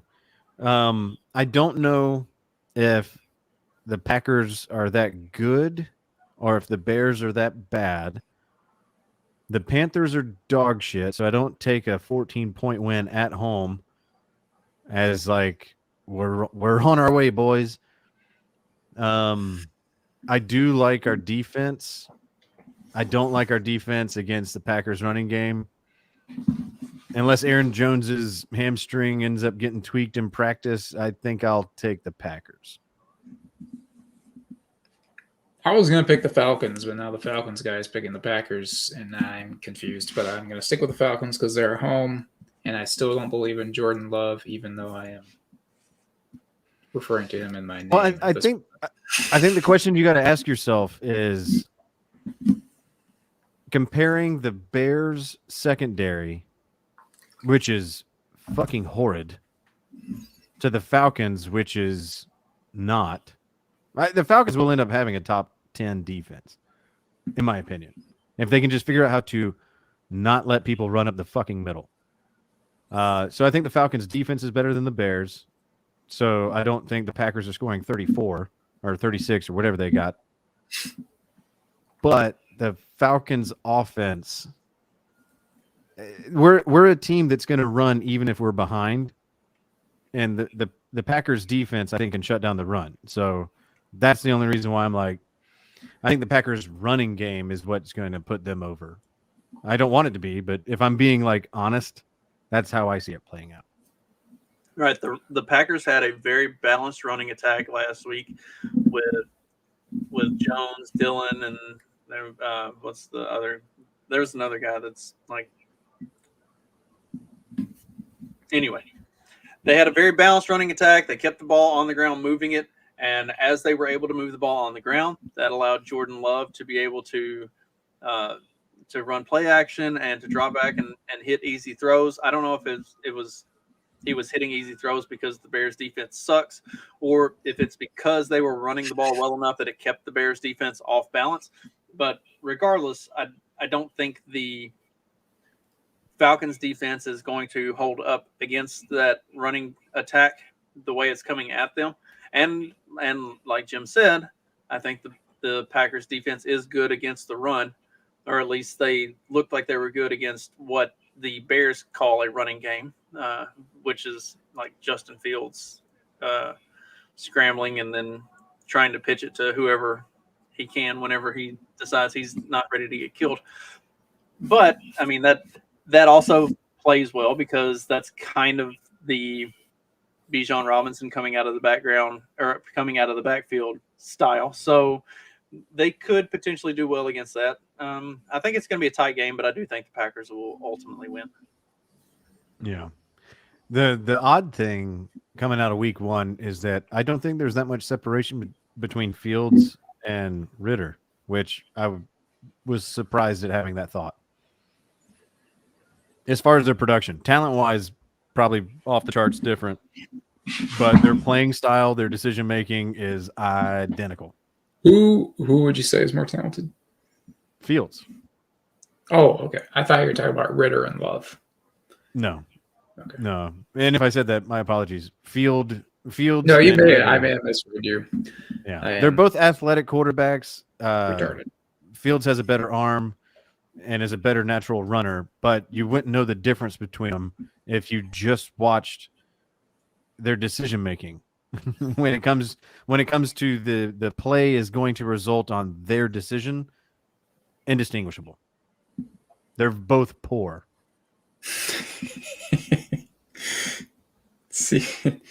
Seahawks at Lions. Lions are 6-point favorites. I'm sticking with the Lions until they fucking let me down, or let themselves down. I think picking the Lions. They got that moxie that Seattle had last year, and for whatever reason, Seattle. What the fuck was that? Another prediction. You guys laughed at me, and I said, "Hey, the Rams might actually have a pulse this year." I still think that you're wrong, even after week 1. That was an anomaly. That was not supposed to go down that way. I think, like I said, I think Seahawks were an anomaly last year, along with the Giants, which that prediction is also looking pretty good at the moment. Yeah, I feel really dumb giving Daboll credit for good things. You did say very nice things about him last week. I was today bold years old when I learned that the Giants suck dick. Since this game is at home, I think that Lions are better at quarterback than the Seahawks. I'm not a Geno Smith lover or believer. I think Jahmyr Gibbs is going to get a lot more touches this week. I fucking hope so. I think it's going to happen. I mean, he was a dirty Alabama running back, and before that, he was a dirtier Georgia Tech running back. But I have him on one of my teams, so I wanted to. And this game last year was like 43-41, some crazy shootout in which the Seahawks were up big at one point, and then the Lions staged a comeback, and I remember that. Seahawks pulled it out at the end. So I think the Lions might have that on their mind this week. That was the game of the week last year when they got together. Yeah. That was like the Chargers Dolphins. It was a fun game. I don't think the Rams are all that good. I think the Seahawks overlooked the Rams in week 1, thinking more about the potential Detroit matchup and ended up getting caught with their pants down. And I think they're going to come out this week against Detroit wanting to avenge both fucking up last week and also to prove that they are the outsider in the NFC, not the Lions. The Seahawks are that team that's going to come out and really make themselves a contender. So I think the Seahawks are going to bounce back this week and put it to the Lions. The Lions are, I think the Lions have the opportunity to be a very impressive team, but there were a lot of things about that opening game that they really came to play, and they still only squeaked it out. Like the Chiefs did not look great for a lot of that game.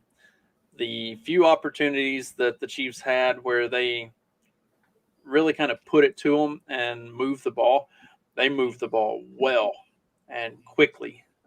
It was less about the Lions outplaying the Chiefs, and I think more about specific Chiefs players not delivering when they needed to.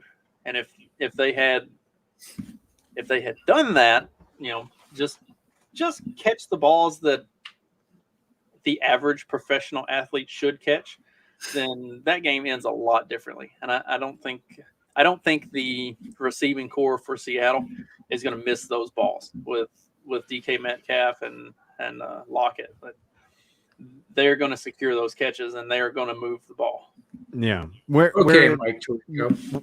Where it feels like Kansas City goes to the pawn shop to get their receivers, Seattle goes to Macy's, like Saks Fifth Avenue, whatever the fuck is good store is. Like they go straight to the overpriced shelf and it's like, I want that one. And they're like, sir, you can't buy what's on the mannequin. It's like, no, I want the mannequin. I'm gonna dress it up the way I fucking want to back at home. It's gonna get super weird. Don't worry, my name's Pete Carroll. You got any gum? The Seahawks just have far better receivers. Tyler Lockett's not dropping passes if he's playing. I know he's injured with a tweaked something, hamstring or whatever. That seemed to be the fucking MO on week 1. Everybody fucking pull something. But DK Metcalf, too good. Not going to drop shit. And Jackson Smith and Jigba, like he is a star in the wings just waiting for his opportunity to pop the fuck off. And the first game where Tyler Lockett is not the featured receiver, and he has to just kind of play a supporting role to fucking DK Metcalf, he is going to surpass DK, and that could happen. That could happen this week. Like I said, I'm still going with the Lions because they just seem to have, maybe it's the residual effects of Hard Knocks a couple years ago. They just seem to have that, we don't give a fuck who we're playing. We're not fucking giving up. And we have that horseshoe up our ass mentality. Like it's possible that we could fucking shock the world. Seattle doesn't seem to have any of that. They almost seemed like last year they surprised people because Geno was better than everybody thought he would be, except for Geno, apparently. But this year it seems like the memo's out. People aren't kind of taking the Seahawks lightly. And even though it's the second game in a row, having to travel across the country to play on the road, I'm sticking with my pick of the Lions. But I can see he's talking himself out of it over here. Once Seattle fucking actually figures out that they're a better team this year than they were last year, the rest of the league's in trouble. But I don't think they figured that out yet. In this week's edition of Oh My God, What Is That? The Colts play the Texans in a football game. As long as it's not Thursday night football, then we're good. Dude, this would have been a prime marquee Thursday night prime. Let's put it on that shit because you got the first two you got the number 1 pick versus number 2 pick. They would have put that shit in lights a year ago. I don't want to watch any bit of this game. I think both quarterbacks are overrated. And I just fucking don't care about either team. Michael Pittman's going to have an amazing week. Carry me to a fantasy I pick. called him Billy Pittman last week. I'm going to pick the Colts in this one. Billy Pittman for the W. Yeah, I'll pick the Colts because they're not as much of a disaster as the Texans. But this is the game. This is probably like the matchup that I There's would another care rough, the least amount. There's another rough one coming up, but okay. yeah, not this one. Although you might find this one rough. Oh, did you pick that one? You picked Colts. Yeah. We all picked Colts. Okay. Bears Buccaneers. Ooh, This is kind of fun. I like the Fields and Baker matchup in this one. That feels just as retarded as Vikings Buccaneers, but I'm gonna go Bucks. I mean, the fact the Buccaneers went to Minnesota and won is mind blowing, and the Bears look like shit. The Buccaneers, I still think, are shit. So if you're taking two shitty teams, take the one that's won the most recently. Who's the home game? Who's the home team? Buccaneers are home. They're 3-point favorites. If it's two shitty teams, you take the home team. I'm gonna go Bears. Shout out Matt Erickson.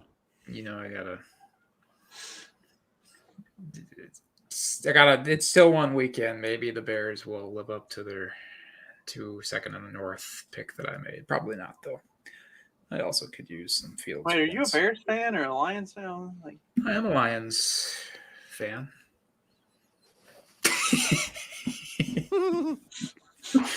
I root for the Lions.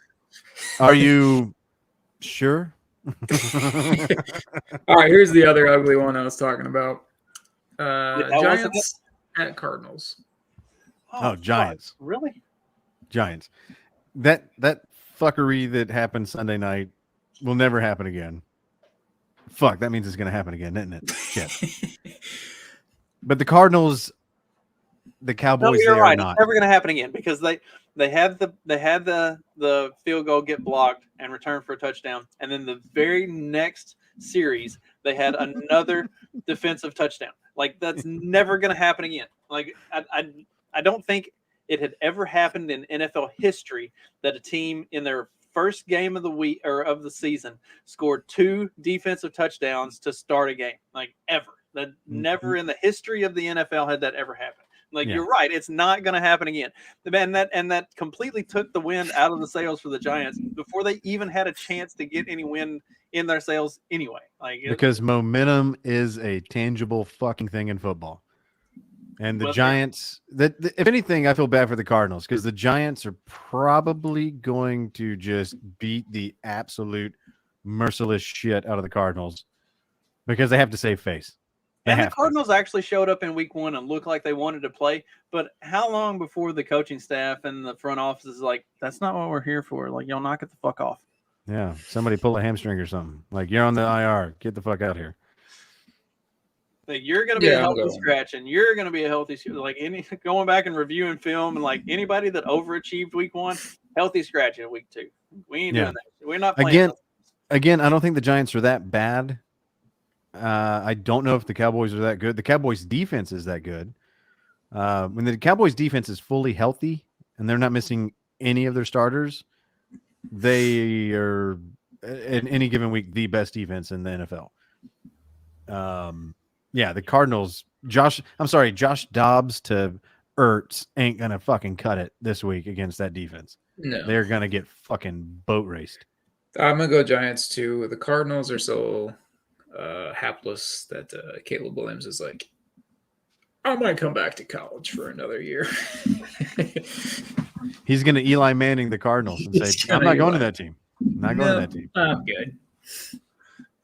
AKA, he's going to John Elway that team. Didn't his dad literally went on record and said, if he's going to end up going to a team that we don't feel good about, he can just go back and play another year in college. We don't have to go to the NFL this year.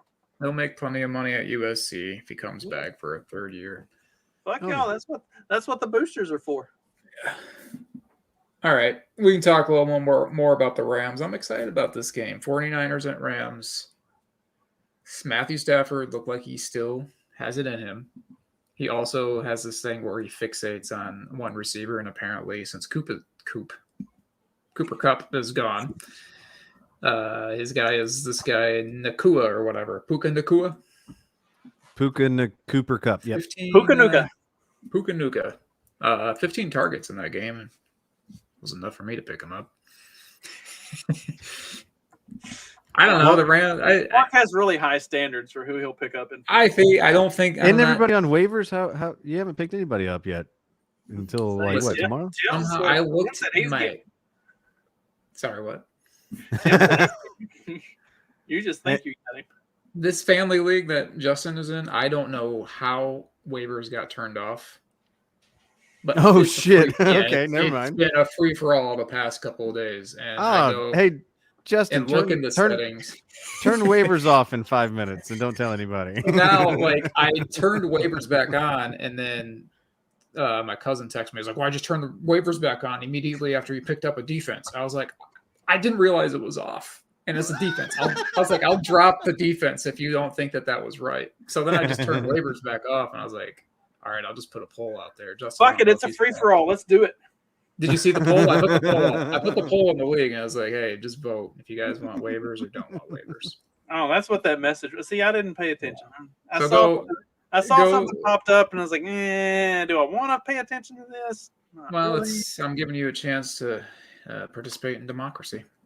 I don't like that. All of this said, the Niners are going to beat the Rams because the Niners look like the best team in football right now. I know week 1 overreaction, all that stuff, but I was high on them coming in. And somebody had voted yes. I voted no just to create a gridlock. The only way democracy functions is if it doesn't function at all. So, like, if you want, you can give me your login, and I'll just watch and wait for somebody else to vote yes, and then I'll vote no again. Like, I'll just keep this thing locked up so that nothing actually happens. Yeah. That's See, fair. there's one thing I've learned in fantasy though is when you check your waiver order, and because you were the most active player in all 3 of your leagues before week 1, you're the last guy on the waiver wire. So Are you sure you're last? Because Stephanie was doing a lot of roster churning before. I'm y'all either 9th or up. 10th in all of my leagues. So I might be second to last. My point is that I'm so far at the back of the bus that A, I'm black now, and B, there's no shot at me getting the players I want.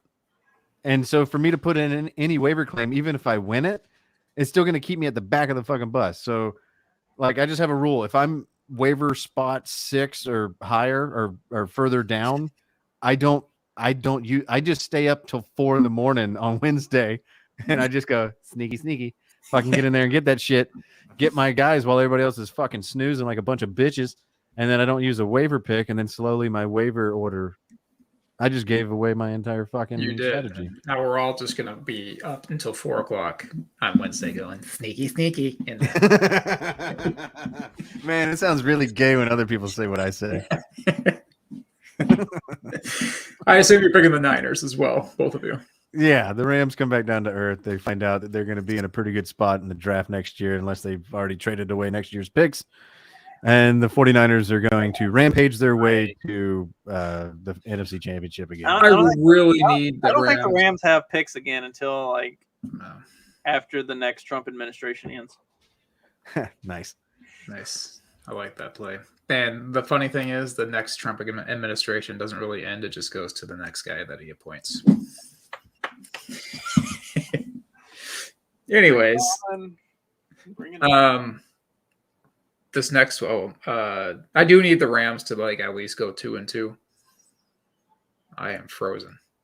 Am I frozen on your end? Look, we can hear you. You're just not moving. So keep Okay. talking. I need them to go at least 2-2 so that they feel like they have a reason to bring Cooper Kupp back. Because if they're like not in playoff contention, then Kupp's gonna be like, maybe I'll just sit this year out. If they're 1-3, 1-4, it's just like, why should we even risk bringing him back if there's no chance that we could? Which, I mean, why would you risk bringing him back anyway? I don't know. Did Mark freeze up? He might actually be frozen now. It's hard to tell. We can always. That looks like a profile picture where like a dating profile was like, I'm just thinking about things.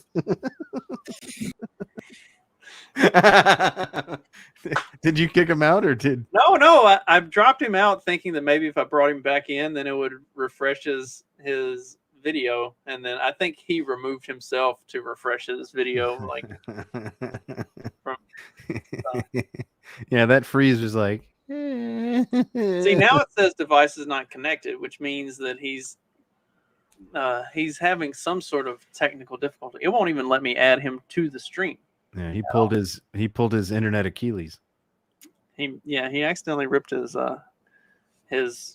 cord out of the wall or something. He cut the cord. Oh. What game are you all on? We Sorry, were- my dog is acting full retard, and I had to go deal with that. We were still finishing up our picks on Rams Niners. Oh yeah, Niners. Their defense is way too good to have an old Matt Stafford just pick apart Puka Nacua. Which it's funny when you're like, oh, so Jim's getting them. If they weren't facing the Niners, I would go after them, but I don't want anything to do with any Rams offensive player going against that fucking defense. Yeah, I don't blame you. It's I think that defense might actually be legit. Like in the group chat, I was asking questions of like, are the Niners actually that good, or are the Steelers that bad? Like, I don't think The Steelers aren't. No, the Steelers I are not don't that think bad. the Steelers are that bad. I think the Niners might legitimately be that good. So And I think anybody that's shit talking the Steelers because of how poorly that game went, I mean, I get it, I guess, but what were your expectations? That they were immediately going to face the NFC champion, 3 years in a row 49ers or NFC championship like caliber team and beat them? Like, what is the Steelers are just now in a place where you can start to feel confident that they could have a winning season. Like,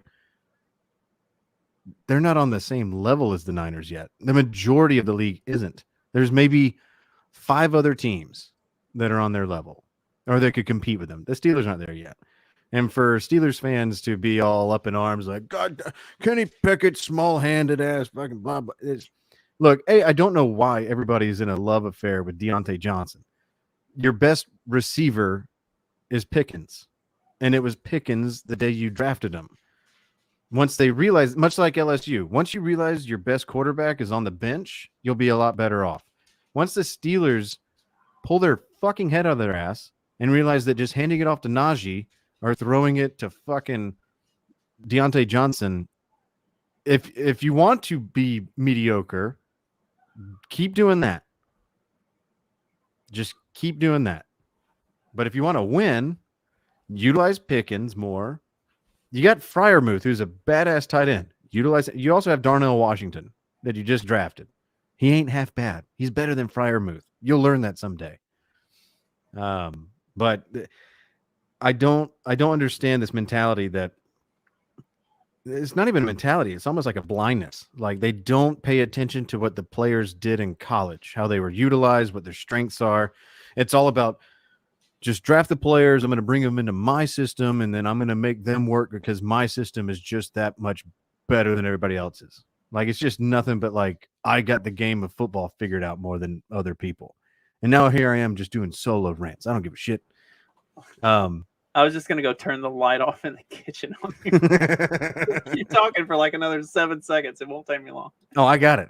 I can, trust me. I was about to just say I'm doing solo rants and I can keep it up. Just thinking about things. Nice. I don't know why my screen is green. I don't have anything clever enough to say at this point. I don't know what's going on. All right. Being 2 hours and 23 and 2 and 3, 4. It's been an hour since I've given an update on how much time. No idea what's going on. Well, this is new. Mark is coming out as a newly minted Jets fan, which brings us to the. Hey, that was the next one. Did you guys cover one without me or no? No, we've Steelers. It was. We were talking Cowboys. about the Rams Niners. You were still talking about the Rams and Niners. We didn't actually pick the Steelers game. I just kind of got us like tangentially off on the Steelers, but we weren't picking that game. But we were saying that we think that the 49ers are that good, and that's why Steelers fans need to shut the fuck up on like freaking out that your team is that bad. No, your team is good, but your expectations of beating the NFC representative in the NFC Championship the last 3 games or 3 years in a row, or maybe even more, is lunacy. That is like dumb fan level rationale, in my opinion. So that's where we were. That's where we were. Okay. Jets and Cowboys in a game that was looked kind of, spicy on the schedule a few weeks ago, or a couple days ago. Yeah, you got your Aaron Rodgers versus whatever the former coach is, Mike McCarthy. Oh yeah. We got that would have been fun. McCarthy rematch. But like, remember how we were just talking about, and actually Justin was just saying it, and I totally agree that Rodgers held onto the ball too long, and that's why Leonard Floyd, former dog, go Dogs, came off the edge and busted his Achilles all to shit. Imagine what the Cowboys would have done to Aaron Rodgers if he didn't get hurt this game. He would have been hurt this next game. Like, his playing style is not conducive to facing good defenses. That's the problem. Yeah. Aaron Rodgers has not looked like Aaron Rodgers for the last 2 years. And expecting him to run 3-step drop timing patterns when that's never what he's been good at and never what he's done. Like the reason I'm going back to Brady and Peyton Manning. Yes. Like, the reason all roads lead back to Brady. The reason that Peyton Manning, the reason that some of these quarterbacks have longevity in the league and can still be productive and efficient as they get older is because they're able to exist within these systems that allow them to get the ball out of their hand and not take hits. Aaron Rodgers has always taken hits. He has never been a get the ball out quick kind of a guy. So expecting him to play in a timing system like that was always stupid and was always doomed to not work out. This game, it doesn't matter if Zach Wilson is better at getting the ball out on a 3-step timing drop. He is going to absolutely get murdered by this Dallas defense. And it doesn't matter what the Dallas offense does or doesn't do. It's going to be the defense just teeing off on the Jets for 4 quarters. And then everything else is just an afterthought. Kind of like the Giants game, but probably not to the tune of 40-0. Probably maybe more like 26-0. Whoever has Giants defense better not have dropped them after this game because they're going to get a nice point total again this year. So there's one side of the ball that we haven't addressed yet, and this is why I think it's going to be vastly different than the Cowboys-Giants, and that is who the fuck is on the Giants defense. The Cowboys were able to do whatever the fuck they wanted to do at their own will and take as much time that they decided they wanted because they knew they were under no pressure because their defense was so good. The Jets have a defense. The Jets have a Super Bowl caliber defense. This will not be a high-scoring game unless the Dallas defense just breaks their own record of 3 straight drives of defensive touchdowns. I think the Jets defense will keep the Cowboys offense in check to the point of like maybe 13 points. And the Jets offense will get absolutely murdered. So I could see this being like it's really 2 of the better defenses or 2 of possibly the best defenses in the NFL going against each other. I wouldn't be surprised if it's 13-6. I could see it. Yeah, despite my Jets green background, I am picking the Cowboys in this game. Yeah, I'm picking Cowboys too. Redskins riding some Broncos. Broncos are 3.5-point favorites. And where is the game? Denver. Fuck, the Broncos probably do win. I mean, the Skins pulled out the win at home. Now they got to go on the road. I don't think they're going to be that lucky 2 weeks in a row. I don't think Russell Wilson is, I don't know. He's better than Sam Howell. Javonte Williams looked decent in his return, and it's in Denver. I'm going with the Broncos. Yeah, I mean the Broncos again have a legit defense, and they are going to shut down the Commanders. I don't give a fuck if Eric Bieniemy is their OC. It's and the Redskins. head coach in waiting. It's Sam Howell. Yeah, sure, he's fine. But Terry McLaurin, I think he's still banged up. You got a 2-headed running back room where Antonio Gibson I want nothing to do with, aka I'm dropping him in one of the leagues that I have him in because the motherfucker had negative 1.4 points because he fumbled like a bitch. And I think the Broncos could easily pop that ball out again. Yeah, there's little to nothing I like about the Redskins offense going up against the Broncos defense. Again, a top 5 defense. The only thing that gave Russell Wilson a hope in winning the 12-13 games, 12-13 points, 16-15, 17-15 kind of games last year that Russell Wilson just couldn't get over the hump. The defense is sitting there like, what the fuck is wrong with you? I'd be surprised if the Redskins get more than 12 points. I was just about to ask, does anybody score more than 20 points in a single Denver game this season, including Denver? Like, I think No. it's gonna be a repeat of last year, where it's a whole lot of like 9-6, 12-15 kind of game. Like, so we might have an 18 to 19 game, and that's gonna be like the big exciting. Gosh, That's going to be the game of the year for them. I think this could be the 18 to 19 game, and the Denver Broncos are going to pull it out. No, 18-19 is waiting for when they face Kansas City. This will be a 16 to 10 game Denver. It's going to suck ass. Again, it's not going to be fun to watch. I want to watch this game as badly as I want to watch the Texans-Colts game. These 4:00 games are not good. Giants, Cardinals. Well, the Niners, Rams is kind of fun to me, but Jets, Cowboys kind of lost its luster, and then Commanders. Redskins, Broncos. Yeah. Not real alluring there. The 8:00 game could be fun. Dolphins at Patriots. Sunday Night Football. The Dolphins are 2.5-point favorites.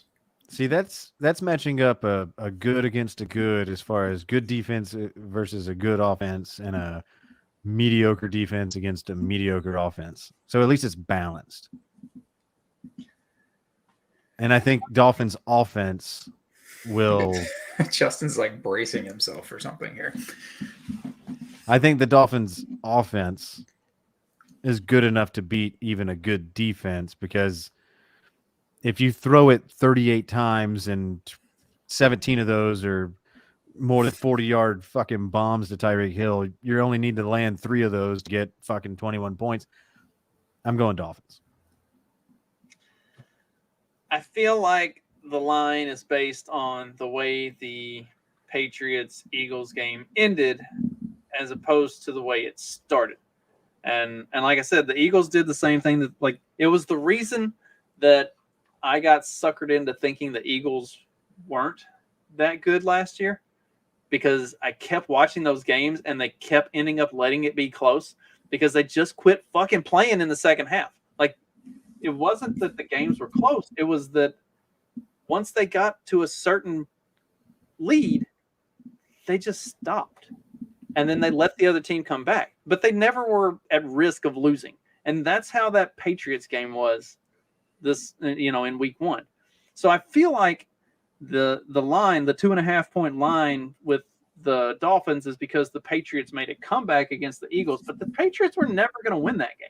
The Patriots were out of that game in the first fucking quarter. And the Patriots are going to be out of this game in the first quarter too. Like, they are not a good team. Mac Jones fucking sucks. Oh my God. The thing is, this guy posted a picture of his one of his fantasy teams, and he decided to mess around and draft all New England Patriots. Did you see this? No. He What won was his this on matchup. fagdaily.com? He won his matchup. And if that'll show it was not green screen. Because Mac Jones put up some points. I mean, there weren't very many good quarterback performances this past week. So Mac Jones is in the top 7 or so. Ramondre Stevenson, Zeke Elliott were his running backs, and they had that receiver looked pretty good. I don't remember what his name was. Oh yeah, not Aguilar. It was Bourne. Yeah, he looked good. So Patriots might not be they're not going to be as terrible on offense as they were last year. They actually have an offensive coordinator, even though I'm not the biggest Bill O'Brien fan. I'm gonna go pick up Bourne in all my leagues and change all my names to the Bourne Identity. Bourne Identity. There you go. Don't do that. You've got a perfect name in that one league. Like, that is true. I do. I got to keep Akers, Fields, and Pickens when really all I want to keep is Pickens, because I thank you, Justin. That is the one team name I'm the most proud of at the moment. I am not leading myself into a Patriots victory here. I think that the Dolphins will win. I also think that it's quite possible that Tua goes like 17 for 41 in this game after his amazing performance in week 1. Where's the game at? Because if it's in New England, It is. I think they're going to have, well, it all depends on where that Hurricane Lee ends up, because I think they're saying by like Friday it should be up in Maine, but Foxborough, there might be some residual rain. That might be the second week in a row where Foxborough is a fucking washed out mess. And it's funny, I don't remember anybody having their Achilles pop in that wet fake turf like it did in Jersey. No. Wonder if it changes this weekend. We There, I put it out there. I'll take the credit for whoever pops whatever, I guess. Just as long as it's not Tyreek Hill. We'll Oh, God, what have I done? We promised like 10 clips of last week's show, which none of which have been done yet. We'll clip this one for sure. Monday night, they're back to, usually this is the first Monday night where they do 2 games, but I guess I had to really specialize 9/11 last night. First of which, Saints at Panthers.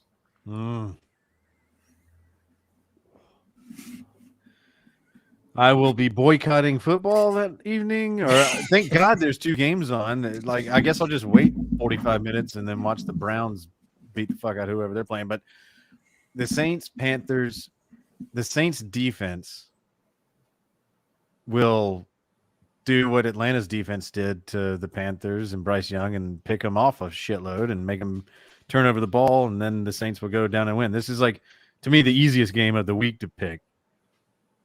Panthers are dog shit. Anybody who ever was thinking that the Panthers had a shot at the division, A, hasn't been paying attention, or B, just doesn't know football. They're terrible. I don't know why anybody thinks that teams that have first-round quarterbacks are going to do dick that first year. That ain't how it goes. Especially when you trade away your best offensive weapon and DJ Moore and then bring in the quarterback without DJ Moore to throw it to. It's like, what'd you gain there, bud? Fucking Really, idiots. Hayden Hurst is the guy there. And that doesn't bode well for the Panthers. I'm picking the Saints as well. They didn't look great the other day, though. So my picking them in that division, I'm not super confident in. But that is that division. So it's the Falcons division. I'm not saying the Falcons are good. The division is just that bad. And the Saints are in that category. And Derek Carr looked like Derek Carr. Michael Thomas has made it to a second game, though, we think. Yeah, he'll make it shit out loud. What is wrong with you? Do you realize what you've done? He's got 3 weeks in him.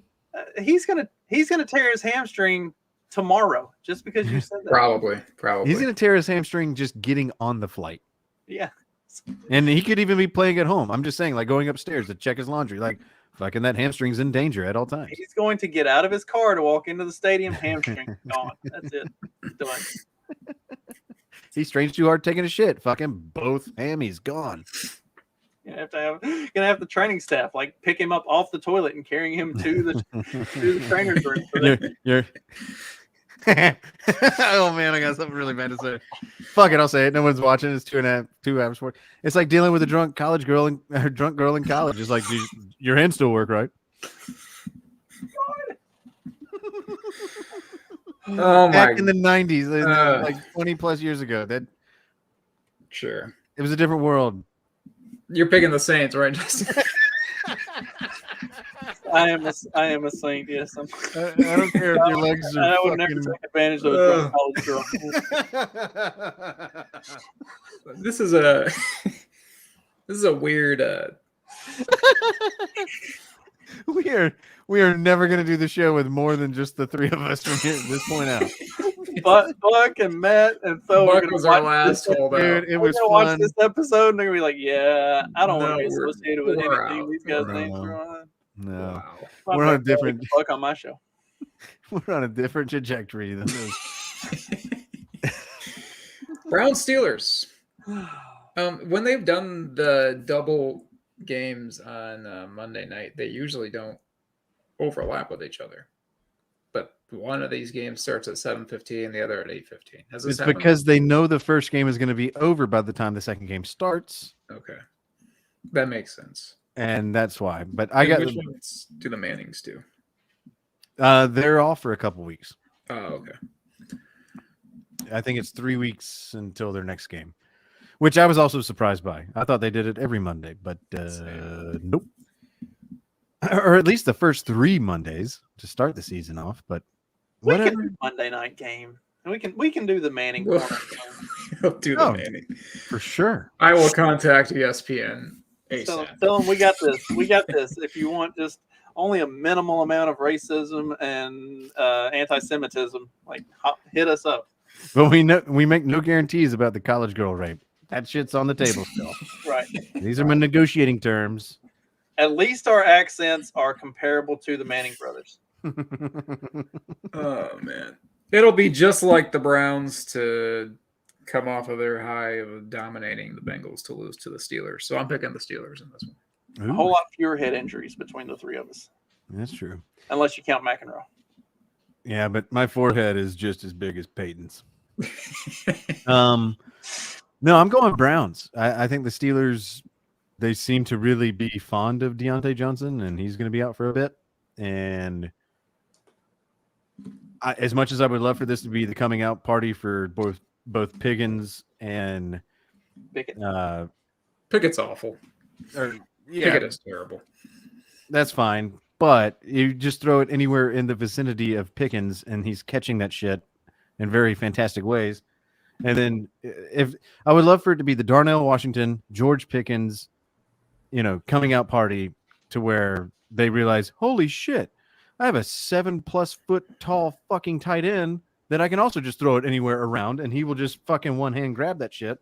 And Pickens will jump in the air, do a pirouette, and catch it as well. Like, there's a chance that the Browns lose this game if and only if the Steelers actually find out that they have talent on their roster not named Najee or Deontay.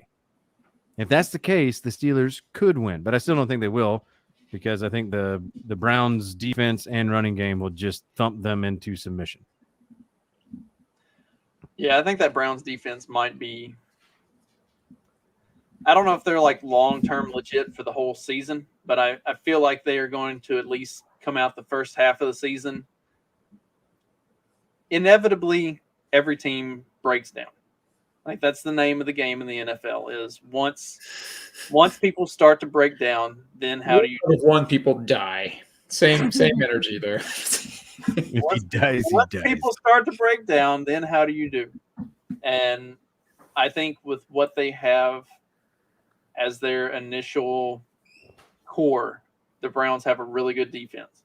Once we get later in the season and people start needing more, reps on the bench and can't keep firing on all cylinders the way they do in the first quarter of the season, then we'll start to see the Browns start to tail off. But I think they're going to start. I think they're going to start fast and strong, and I think they're probably going to ride that defense to thump the Steelers, because the Steelers offense, I don't know if they know what they're doing yet. Totally agree. As much as I'm not a fan of the Browns, and I wish the Steelers would hurry up and figure out what they fucking have, the Browns know what they have. And so that gives them a leg up. It just do.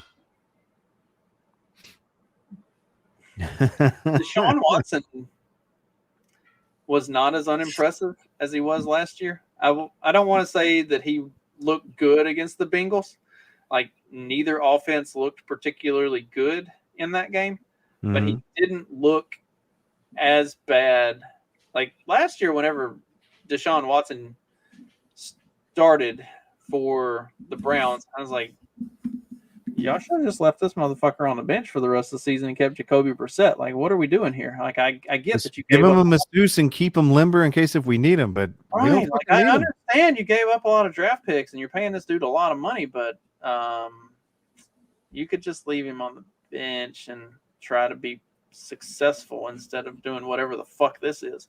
Like that, and it didn't help that I had Amari Cooper, and Amari Cooper was having a phenomenal season until fucking Watson came off the bench or came in and starting, and then it just went straight to the shitter.